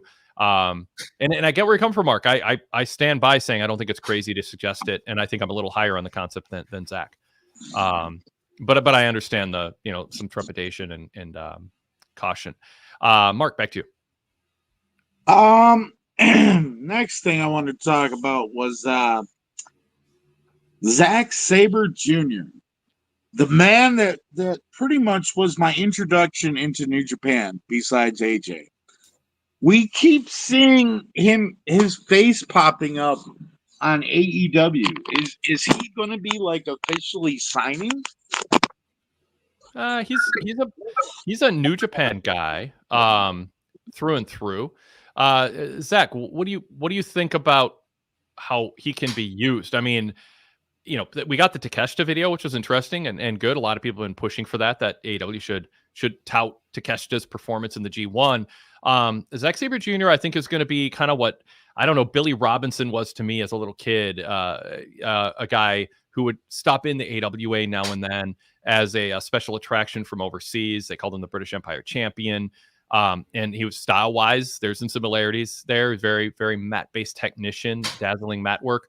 But with him, he wasn't a guy who was going to be a centerpiece for the AWA. He was a special attraction. I think he's probably a better fit with New Japan than AEW, but I'm not saying I wouldn't take him on my roster before half the guys on the AEW roster, at least. I'm not that down on him, but I think he's probably right now a better fit for New Japan given what he does. It's interesting though. Zach, what do you think? Yeah, I agree with you, Wade. I think he's you know, he fits better in New Japan right now. And you know, highlighting Takeshita is different than highlighting Zack Sabre Jr. When you put a highlight reel of Takeshita together, it's incredible. I mean, it's highlight reel stuff, and that's not Zack Sabre Jr. He's not that kind of a pro wrestler. He's a good pro wrestler, but he's like a fine wine when it comes to pro wrestling. You really got to watch a lot of them to understand what he does and how his matches work and why he's so good. So yeah, I mean, I think he's good the way he is with AEW. I think he's a good card that Tony Khan can play for a surprise entrant into a battle royal or a one-off match here and there. I think he's much better suited for that role, and you know, the main chunk of his career fitting nicer with New Japan. And he's getting a push there too. He just won the G1. So I mean, he's not. I don't think he's going anywhere anytime soon. I think if AEW had a different booker, or not different sensibilities, but a different approach, skill set, I don't know. I don't quite know how to frame. I think Zack Sabre Jr. could be turned into a really valuable special attraction at a top level, but I haven't seen from Tony Khan. I don't think Tony Khan, somebody's going to recognize the special challenge that it would take, kind of in a Mariah May type way. I will compare Mariah May to Zack Sabre Jr. Who saw that coming? You would want to introduce him from the ground, in a way, from the ground up. Excalibur would need to talk about who he is and his background. You can't pretend he doesn't have the background he has, but he's not an ex-WWE guy. He's not like, you know, people's opinion of him has not been fully formed. So you would want to approach it by really like knowing who he is and what sets him apart, and featuring him in a way that doesn't like, we didn't need a 3-segment 2 commercial break Ishii Hangman match tonight. I know it's for some people and they get a kick out of him, but it's 2 guys standing in the ring, letting the other guy hit him over and over. It's ridiculous and frankly stupid, but damn entertaining. But it didn't need to go that long. Like, I just like, what are they thinking? Like, Ishii's a special attraction guy, but it's damn entertaining, but really stupid that his match consists of hit me and I'll hit you and I'll no sell it for 15 minutes. With Zack Sabre Jr., like, you wouldn't want to just throw him in a 15-minute match and let him do his thing. They didn't tell the Ishii story like from the ground up, and nor should they. I mean, I get that it's a novelty act. I just would shorten it a bit. But with Zack Sabre Jr., you'd want to like really introduce him at a small level, talk about how different he is, and really tell that story. And personality-wise, there is something you can build on with him. I mean, I do think there's something about him that's very distinct. The way he portrays an arrogance is like, you know, you sort of go, who do you think you are to be that arrogant? And then you watch him in the ring, and what he does is so, again, distinct from anybody else, and much better than Pete Dunne snapping a finger. Like, that's just stupid. Like, you know, what Zack Sabre does, it looks real in a way where, even if it's not like a lot of MMA moves that would work in MMA, it looks credible and like crazy creative. So I think you could tell the story from the ground up with him, but he's not a guy you just bring in like Ospreay and just go, yep, we got our top star. You would have to tell it. And I just don't know. I don't trust that story to be told in Tony Khan's hands. Mark, back to you. Oh, I muted you, Mark. Sorry. Yeah, No, I was muted. Or maybe you did. Yep. Last question I really wanted to kind of bring up, because I think my other question is just going to start a fight, unless you want me to go with the other one too. Yeah. Which I'm all about controversy. So, you know, let's just go with the other one first. You know, this is my opinion, and I want your guys's, you know, I want your guys's rebuttal on my opinion. I honestly think a better fit for Ricochet. Now, this is where all the bad comments are going to come at me. I think a better fit for Ricochet would have been TNA. And everyone's going to yell at me and say, well, TNA doesn't have the money for Ricochet. Does everybody not remember that TNA gave Will Ospreay an almost surprising offer to compete with AEW? I mean, if they could have nabbed Will Ospreay from AEW, why couldn't they sign Ricochet? TNA does not have competitive money for Will Ospreay, no matter what is I'm said just or saying reported. that was the thing that was posted, that Will Right, Ospreay, and I bet Ospreay got more money by that being out there. But I mean, come on.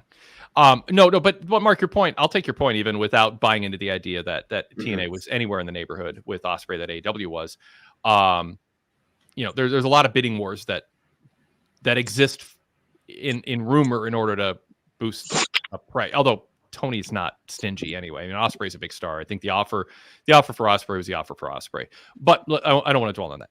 The point is Ricochet, and I made the argument that, I did a whole 12-minute hot take on this here on the YouTube channel, PWTorch. Ospreay or Ricochet in a way is a better fit for WWE because what he does stands out. In AEW, Ricochet is just one of 20 guys who does what Ricochet does. And it's so, yes, he's in his natural habitat with a bunch of wrestlers who can keep up with him. And it's great. It's not a bad thing, but he's not special anymore in the way that he was in WWE. You wouldn't want a bunch of masked wrestlers trying to be Rey Mysterio when Rey Mysterio is a top star, doing that same thing. In WWE, he stood out. In AEW, he has more people to work with, and so it's wonderful. It's a good side, but there is this other side. As far as TNA goes, I mean, they just don't have the platform to monetize Ricochet in a way that I think at this stage of his career, at his age, with what he's looking to do, you're taking away the financial security, the pride of being respected. He has the pride of being respected by the booking of TNA. If he went there, he'd have to have confidence in that. But he doesn't have the range of opponents that he would have there. So, I honestly, I don't know that the way he's portrayed in WWE that he'd be a much bigger difference maker than Nick Nemeth if he went to TNA either.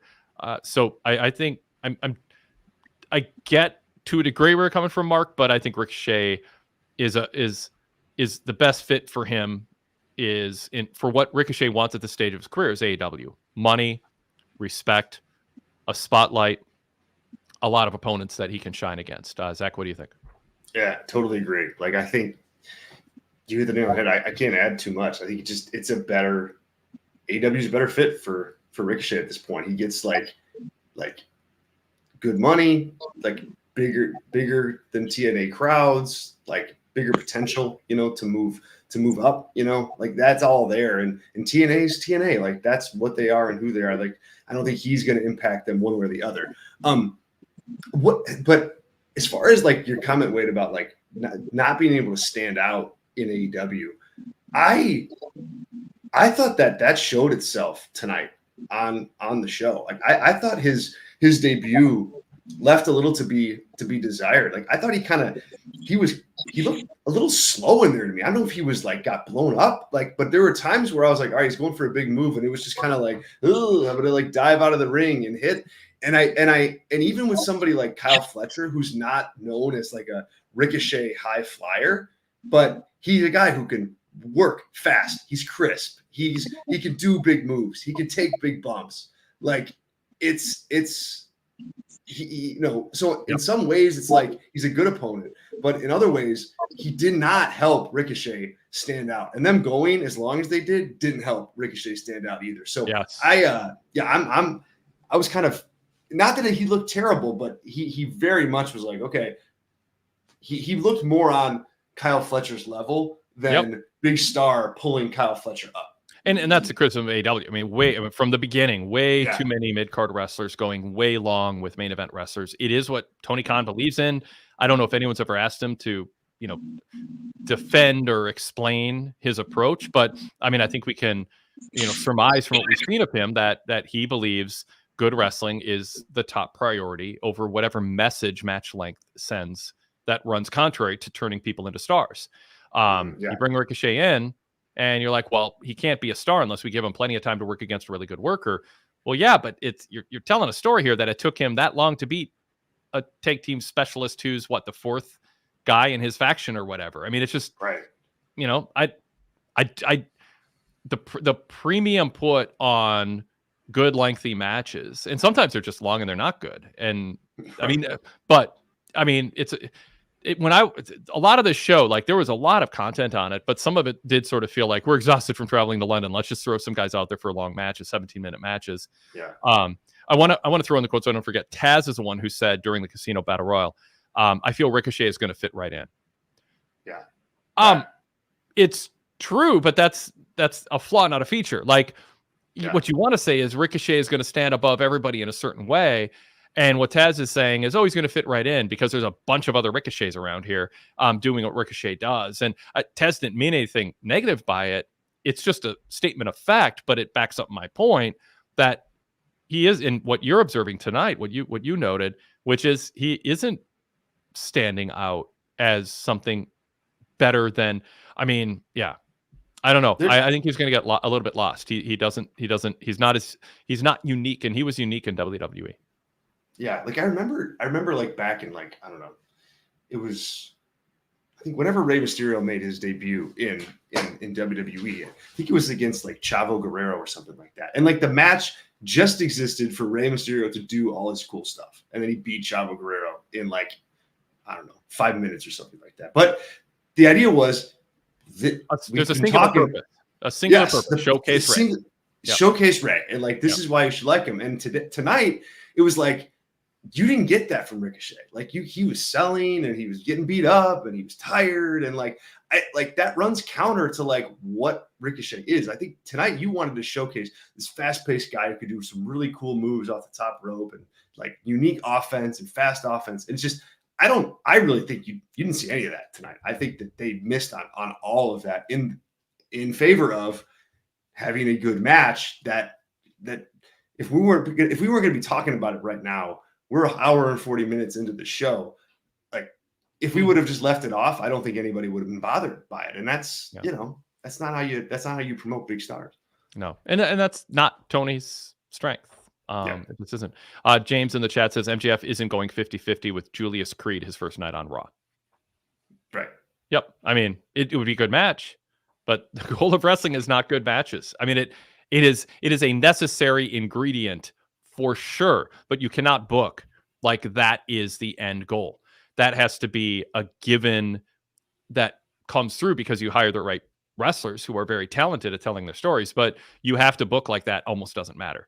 It has to be about building up championships, stakes, fans feeling immersed in wanting a certain outcome. And Tony Khan's priority is good matches and fans chanting "This is awesome" and fight forever and AEW. And that has a ceiling on it. And sometimes that ceiling goes from 12 feet to 10 feet to 8 feet over time. If you lean on it too hard and certain other novelties go away. So, BJF said it's fun to see Ricochet appear, but I don't know where he fits in now. We're not getting pushback, Zach, in the chat. Right. About what we're saying about him here. So we'll see. I mean, it's early. Greg Parrish in the chat says problem is with Ricochet is he doesn't have top guy charisma. He's fun to watch, but that has a ceiling. So there we go. All right, Mark, back to you. Anything else you want to? One last thing that I wanted to bring up, which was MJF, and it's so hard for me to boo the guy, and I know we're supposed to, but I can. Mm-hmm. I love MJF, but you don't have to. Now my thing I want to bring up with MJF here is with what looks like there's going to be a feud going with Daniel Garcia. Now I love Daniel Garcia as well. Do you think that this could help boost Daniel Garcia and probably put him at a different level? I'm a big fan of Danny Garcia, but I think his moment was breaking away from Jericho and not going back. And then he did his weird dance Swip Hibble thing because life's about getting traction on social media with gifts, I guess, more than it is becoming a serious money draw.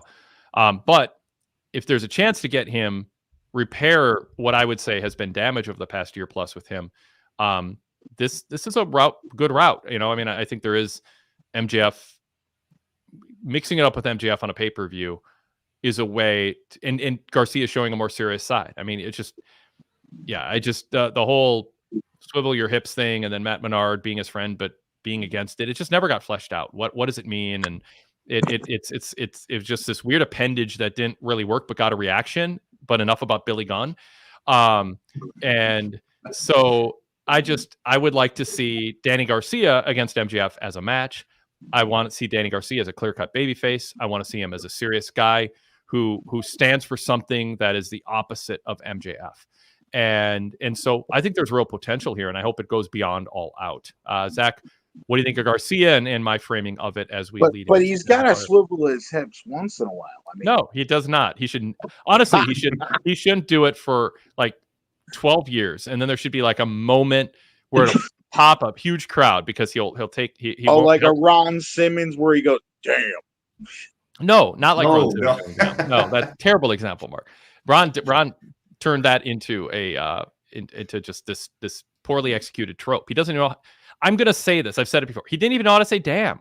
Like the inflection was all wrong. Like I know. And Ted DiBiase and his laugh got awful. I mean, there's just certain things that become cartoonized. No, but I think if Garcia got very serious, and then there's like just a moment, and he stands over some clown that he just dropped in the ring and pinned and humiliated and got over on a heel in a semi-main event of a big match 12 years from now, and he broke out the hip swivel, I think it'd get a huge pop. But I think you should wait 12 years to even consider it. And I know you're joking. But I don't know that Danny Garcia is a guy I like pencil in to be a top guy, but I want him on my roster. I think I think there's an earnestness and an earnest charisma that he has that's hard to find in manufacture. I mean, I think they thought they had it in Action Andretti, and 2 promos later, it's like, oh, we had Jericho lose to this guy. Like, they wanted him to be something he wasn't, and Garcia, I think, can be that guy. But again, not to put a cap on his potential, but I don't think he's a guy who's going to be headlining pay-per-views as world champion. But I think he can become a wrestler who fans pay to see and really, really respect and appreciate, and are always rooting for years to come. Zach, anything you want to add? Yeah, I think this is a good thing. This feud is a good thing for Danny Garcia. I think he's gonna take the bumps and bruises through this. Like, I think he's gonna do the jobs. Like, he's not gonna beat MJF, like in whatever this is. But for him, like you said, Wade, that's not really the point at this juncture. At this juncture, it's finding some of that early magic again, getting serious. Tonight, he cut a good serious promo. He looked like a serious guy that was really, taking control of his business and going after MJF. That's good, and we need to see more of that. Like, long term, I think this feud is about essentially just giving MJF something to do and someone to beat. But if Danny Garcia plays it right, it can also be a reinvention of his character. That's not one note dancer guy, but a fighting babyface. And I think he can begin to show the case that here. So I think this is, with him, the first chapter of many, not a feud that's going to put him over the top, not the feud that's going to put him in contention for a world title or anything like that. Like, it's a means to an end for MJF, but that doesn't mean that it can't work well for Danny Garcia. And I thought tonight was a first good step in that direction. Yeah, Danny Garcia, I can be a really big fan and proponent of Danny Garcia, but also think he's unlikely to be a top guy. And I'm a big fan of his. And there are there's roles for a reliever in baseball who's not a closer. There's room for a backup running back who gets you 3 yards when you need 3 yards, but he's almost never going to get you 1, but he's almost never going to get you 12. Shout out to Leroy Horde. Look that quote up. If you need a yard, I'll get you 3. If you need 7, I'll get you 3. He knew who he was. And Garcia is great. I love his matches, and I think he will sell tickets for you. And I think MJF can help make that happen, and I'm looking forward to it. But I think I don't think MJF should be the world champion feuding with MJF at this feuding with Garcia at this point. Cool. Mark, thanks for your call. I appreciate it. Oh, thanks a lot, guys. Wade, it's always a pleasure to come on. Zach, it was wonderful meeting you, sir. You too. Hope I get the pleasure to speak with you again. Guys, keep up all the hard work. Wade, dude, I just keep watching your stuff like all the time. And I just keep nitpicking and gathering information. Every show, man, and I watch of yours. So just keep doing all your work, man. I appreciate it. Thanks, Mark. I appreciate the kind words as always. All Take care. right, man. Y'all have a great night. Yep. Talk to you next time. All right. Let's. There's a couple things I wanted to bring up we hadn't yet that I want to make sure I cover. You know what? Maybe it'll be in JB's email.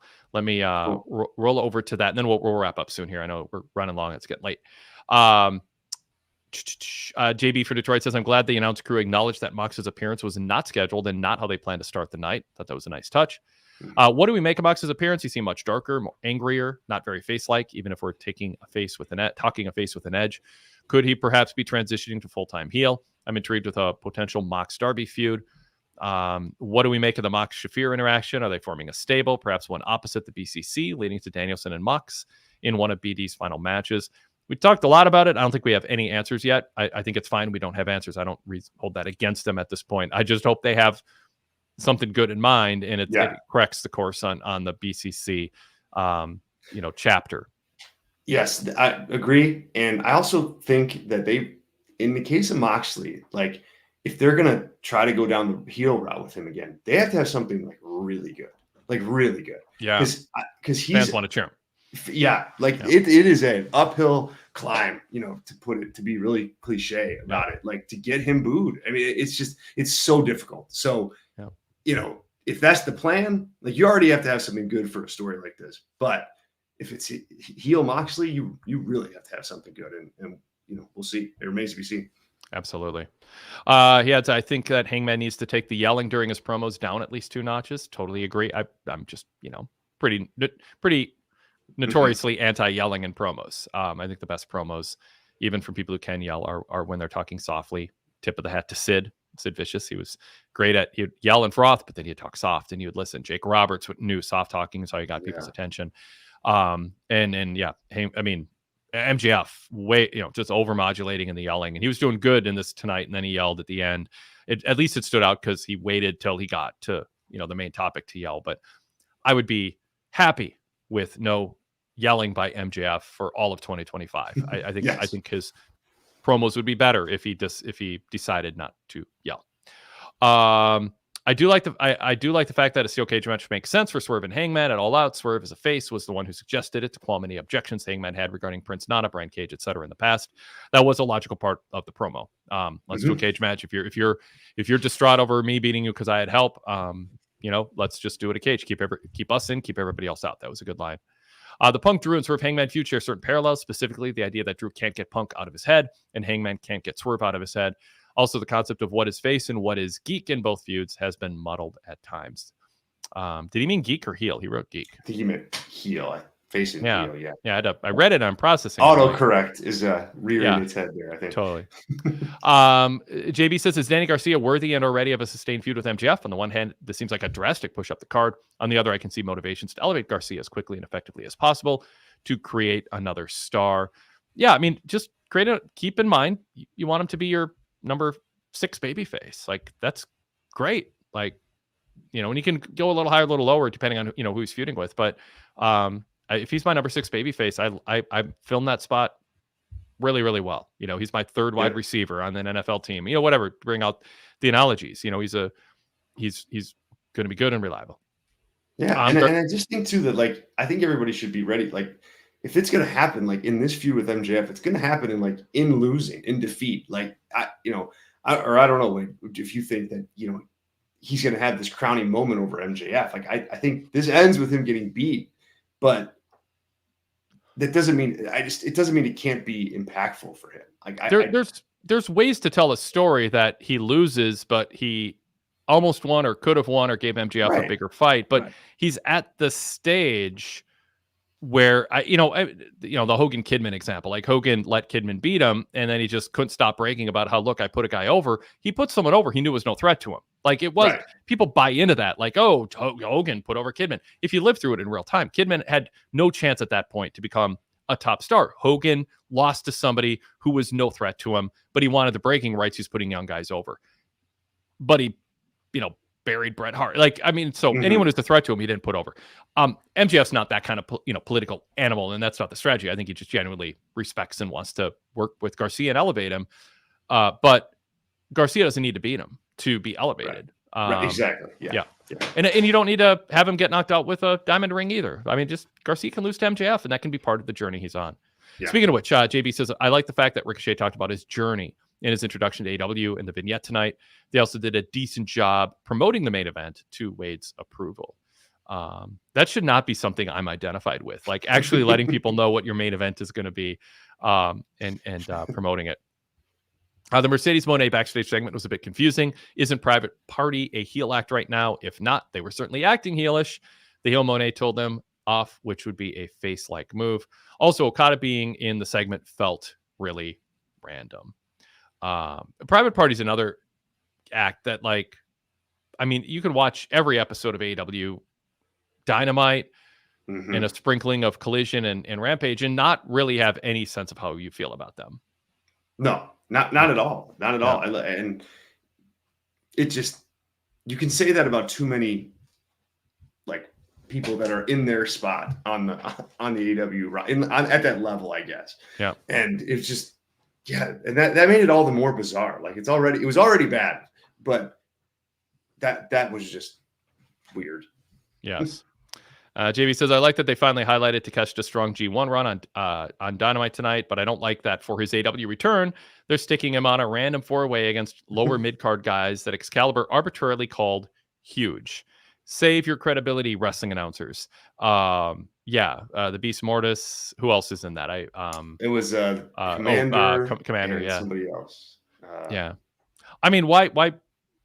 I mean, it's nice that they built up Rampage a bit, but why bother if why put Takeshita over the way that they did and then throw him in a spot fest match? Leo Rush is the other one. And Commander and Beast Mortos. I mean, what I don't get it. Yeah. I mean, I think they've got something in Takeshita, you know? I mean, he's such a talented guy. But they have not figured out how to promote him properly at all. Like he's in the Don Callis family. What is the Don Callis family? What is it anymore? Yeah. I mean, Kyle Fletcher's out there tonight. He was a babyface a couple weeks ago against MJF, and he's out there tonight against Ricochet with Callis. Like, it's just it's so messy. And Takeshita comes back from a hot G1 run, which, again, not a lot of the AEW audience, the Dynamite audience, watched that, you know? So it's good that they told that story, but boy, yeah, I mean, tucking him away on Rampage, even if you have that video, it just, that's, he comes back and he's exactly where he was when he left. Exactly.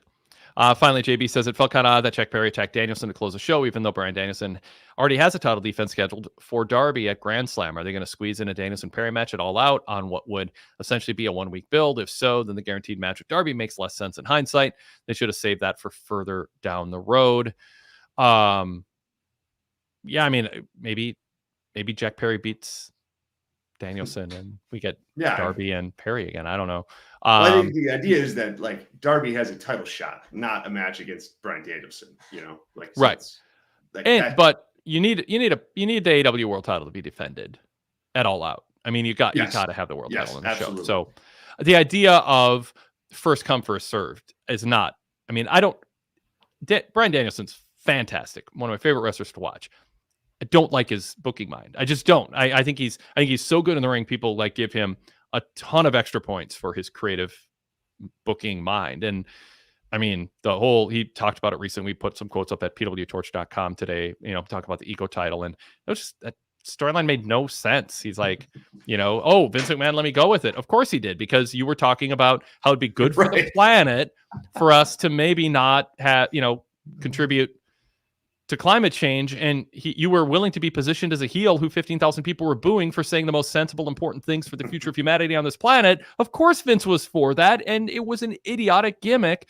And no, the fact that he was a little preachy about it doesn't mean that justifies him being a heel, because he's saying we should, you know, care about our impact on the environment, the way that we're living, when there's not to get all preachy about it, but there are interests out there who want to keep raking in the dough, who don't care what happens after they die, who are influencing a lot of gullible people's perceptions and muddying the waters on something that's pretty damn clear cut, as a lot of things are going wrong on this planet. And Daniel Bryan sold that out to be a heel to get booed, and I've never heard him justify or explain why that's a good thing, and he's back defending it again. I mean, it's fun that he had a belt that was not made of leather. It was a vegan title and all that, but how did that draw money? I mean, Danielson has a bunch of cute ideas, but they don't always fit in. And so that's a sidebar, but it plays into the idea of, well, I'm just going to offer my first world title match to whoever walks on stage first. What the? Yeah. What? Why is that a thing? Why do we, someone had to go, all you had to do is be near the entrance stage or have a video magically ready to play that a producer plays for you to get a world title shot when there's casino battle royals and tournaments and all this. It's just stupid. Getting a title shot should be like precious and earned and prestigious. And instead it's first person to walk out or the first person to throw a video up on the screen. I mean, it's just dumb. It undercuts so many other things that they do to try to create a sensible reason. So, and it's not like a title shot on TV because I'm a fighting champion. It's headlining a pay-per-view in a major market. Come on, let's plan ahead and have a better reason for it. We'd be ripping on them if they had a four-way match or a gauntlet match tonight to decide who faces Danielson. But I'll take that over first come, first serve. And then it's a producer throwing a video on the screen before anyone else more deserving can walk out onto the stage. So, yeah, it's not good booking. No, it's really not. And the fact, it makes the video even worse. Like if Danielson was just out there cutting a promo and then, okay, you interrupt with this video, you could like back your way into, well, he knew he was going to cut a promo. And so I made this video and then I attacked him from behind, whatever. Yeah. But I still maintain that it's not as good as just telling a simpler story with exactly. it. I mean, how many just be simple with it. Set this up weeks prior. But here's the thing. You could also have Jack Perry go, Brian, I know because I have friends in high places, EVPs. Right. And they know that you agreed earlier to defend your title. And they knew you were going to issue an open challenge. And I heard from them that's what you were going to do. And so I made a video. And this is it. I should say made a video. I was standing by ready to go because, of course, you have to have the swerve. And then he can say, whatever. You can say it more efficiently than I just did. But the EVPs told me what you told Tony Khan and what you shared with them about you're going to defend the title and do an open challenge. So here I am. I'm ready to go. And Ramen Noodle points out, that Perry immediately presented his case. He's on a winning streak. He beat a bunch of studs to get here. That is not a rebuttal, Ramen, on the point I'm making. That's good. That needed to be there. But Perry what should have happened is Bryan Danielson should have said, I told Tony Khan, I want someone who's on short notice, willing to get a title shot, who deserves it. There's a bunch of guys in the back who deserve a title shot. And I left it up to my bosses to decide who it's going to be. And then Jack Perry can show up on the screen and go, guess what? I'm one of those deserving people. I'm TNT champion. I'm on a winning streak. And Danielson can mutter, or one of the announcers can go, yeah, he's also friends with the EVPs. That's how he got ahead in line. Like, just throw that little thing out there. It's a heat generator. And now you've got Danielson magnanimously saying, I'm leaving it up to other people to determine who's qualified. Not, what if Billy Gunn walked out onto the stage first? I mean, Danielson left it to chance. It could have been Billy Gunn. Yep. It could have been the Beast Mordos, who has a 1-17 record or whatever it is. So it just doesn't make sense. Run your ideas through doesn't make sense if this were real. And it doesn't. So yes, I want Danielson to be a fighting champion, but he should respect the title more than to say first come, first served. Whoever walks on stage gets a title shot. That's a really dumb way to determine who you're going to have your first title defense against. And everything just felt contrived. Totally agree. 100%. 100%. Yeah. Swing Nut 28 says Wade. Wow. That's an approval, if you ask me. That's it. Yes. I'm not. Yeah, I'm not. I didn't interpret that. You can clarify swing if you want to. Zach, I'll throw to you and I'll think if there's anything else I want to add. But anything else you want to add before we sign off here? Let me look through my notes here. I think we've got through everything. Yeah. Okay. The only thing I wanted to make sure we get to was Ricochet. I had it highlighted. So, but no, we Okay, we so covered everything. what about follow up with Hook and Jericho in the 8-man tag? Anything stand out there? Not really, except that, if you listen carefully, there's some people in the audience tonight, like playing along with the "hi guys" thing. Like he said it backstage and they, responded with it back. And it's like, it's way too early for a pivot for Chris Jericho again. So I would nip that in the bud right away. If he wants to be a heel that, can whatever, work with the young guys or whatever. I would pay attention to that. I heard it. And I think, it's like not, I wouldn't call it even getting over. It's just a fun thing that I think people are going to want to do with him. That I think runs counter to like what he's trying to be as a character. But outside of that, I didn't take away much from this at all, except that it looks like Hook's going to be working with Roderick Strong potentially now for the FTW. That's a good title. opponent for him. I was going to say that's a good, solid guy for him for Hook to work with in particular. So thumbs up on that. Yep. All right, very good. So I'll be by after SmackDown. WadeKellerPodcast@gmail.com. As you're watching SmackDown, send in an email. As I noted earlier, you can be a VIP member. One of the benefits is that you can listen to the Wade Keller Hotline. That's just for VIP members, where I do a start-to-finish rundown of Raw, Dynamite, and SmackDown the night of the show. After I wrap up this post-show, I record that. I cover everything on the shows, all the little things, add more thoughts. Don't repeat a lot of things we do on the show. Really, it's more, it's a hotline for if you only saw part of the show or none of the show, and you want to prep yourself for the post-show, and you want to know what we're talking about. You can listen to the Wade Keller Hotline first as a VIP member, then go into the post-show with a full chronological rundown in your head, fresh of what happened on the show. I know it's a way a lot of people with busy lives who don't want to keep up on things but can't, and don't want to sit down and read a detailed report either. Just want to turn on the podcast in the morning and listen. That is part of VIP membership. So check that out. You can also read my written report on Dynamite, Raw, and SmackDown, Monday, Wednesday, and Friday at our main website. If you are not going to be a VIP member, there's many of you out there, and that's fine. Support our podcasts and our YouTube channel. You can obviously like, comment, and subscribe to our channel on YouTube. We also ask you to subscribe to our podcast, including the Wade Keller Pro Wrestling Podcast, the Blue Logo Show, which it includes our weekly flagship show. That is podcast only. It's not on YouTube. So if you made it this far into today's show and you like our brand and our approach to covering professional wrestling, you're going to want to subscribe on your podcast app to the Wade Keller Pro Wrestling Podcast, in addition to the Wade Keller Pro Wrestling Post Show. Our YouTube post shows are available on our podcast feed. That also includes flashback episodes and other content. So search Wade Keller in your podcast app and subscribe for free to both of those shows. While you're at it, search PWTorch also. And we have a variety of shows, such as Acknowledging WWE, the All Elite Conversation Club. You can imagine what the focus of that show is.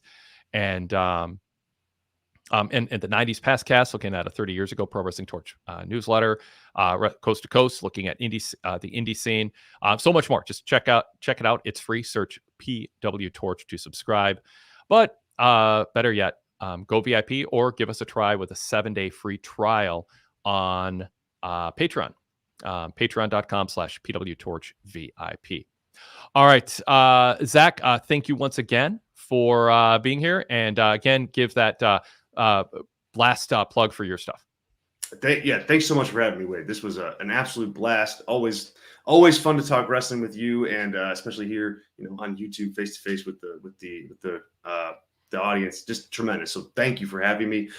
Guys, check out our stuff at Brass Ring Media. It's 2 free platforms. Like I said, you can check us out on YouTube. We got live shows every day of the week, and we've got all of our written work on Substack. So search just Brass Ring Media in Substack, Brass Ring Media on YouTube, and you'll find us. If you want to take that to the next level, we offer membership for $4, and there's tons of perks with that. And you can check it out at Patreon, patreon.com/Brass Ring Media. Last but not least, the book is out.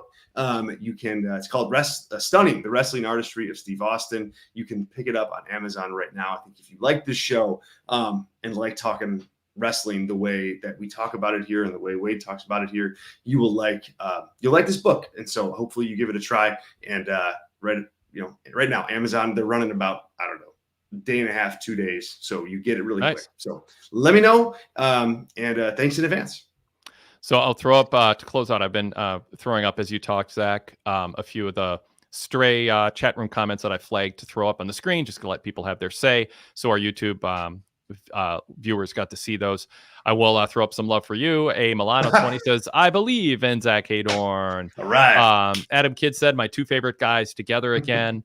BJF said, I believe in Zack Heydorn.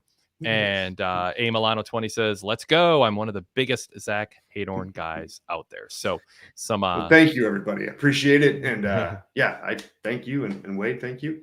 Sounds good. Thanks, everybody. We will talk to you next time. Again, search Wade Keller and get the flagship, which will feature Todd Martin tomorrow as a simulcast of The Fix this week.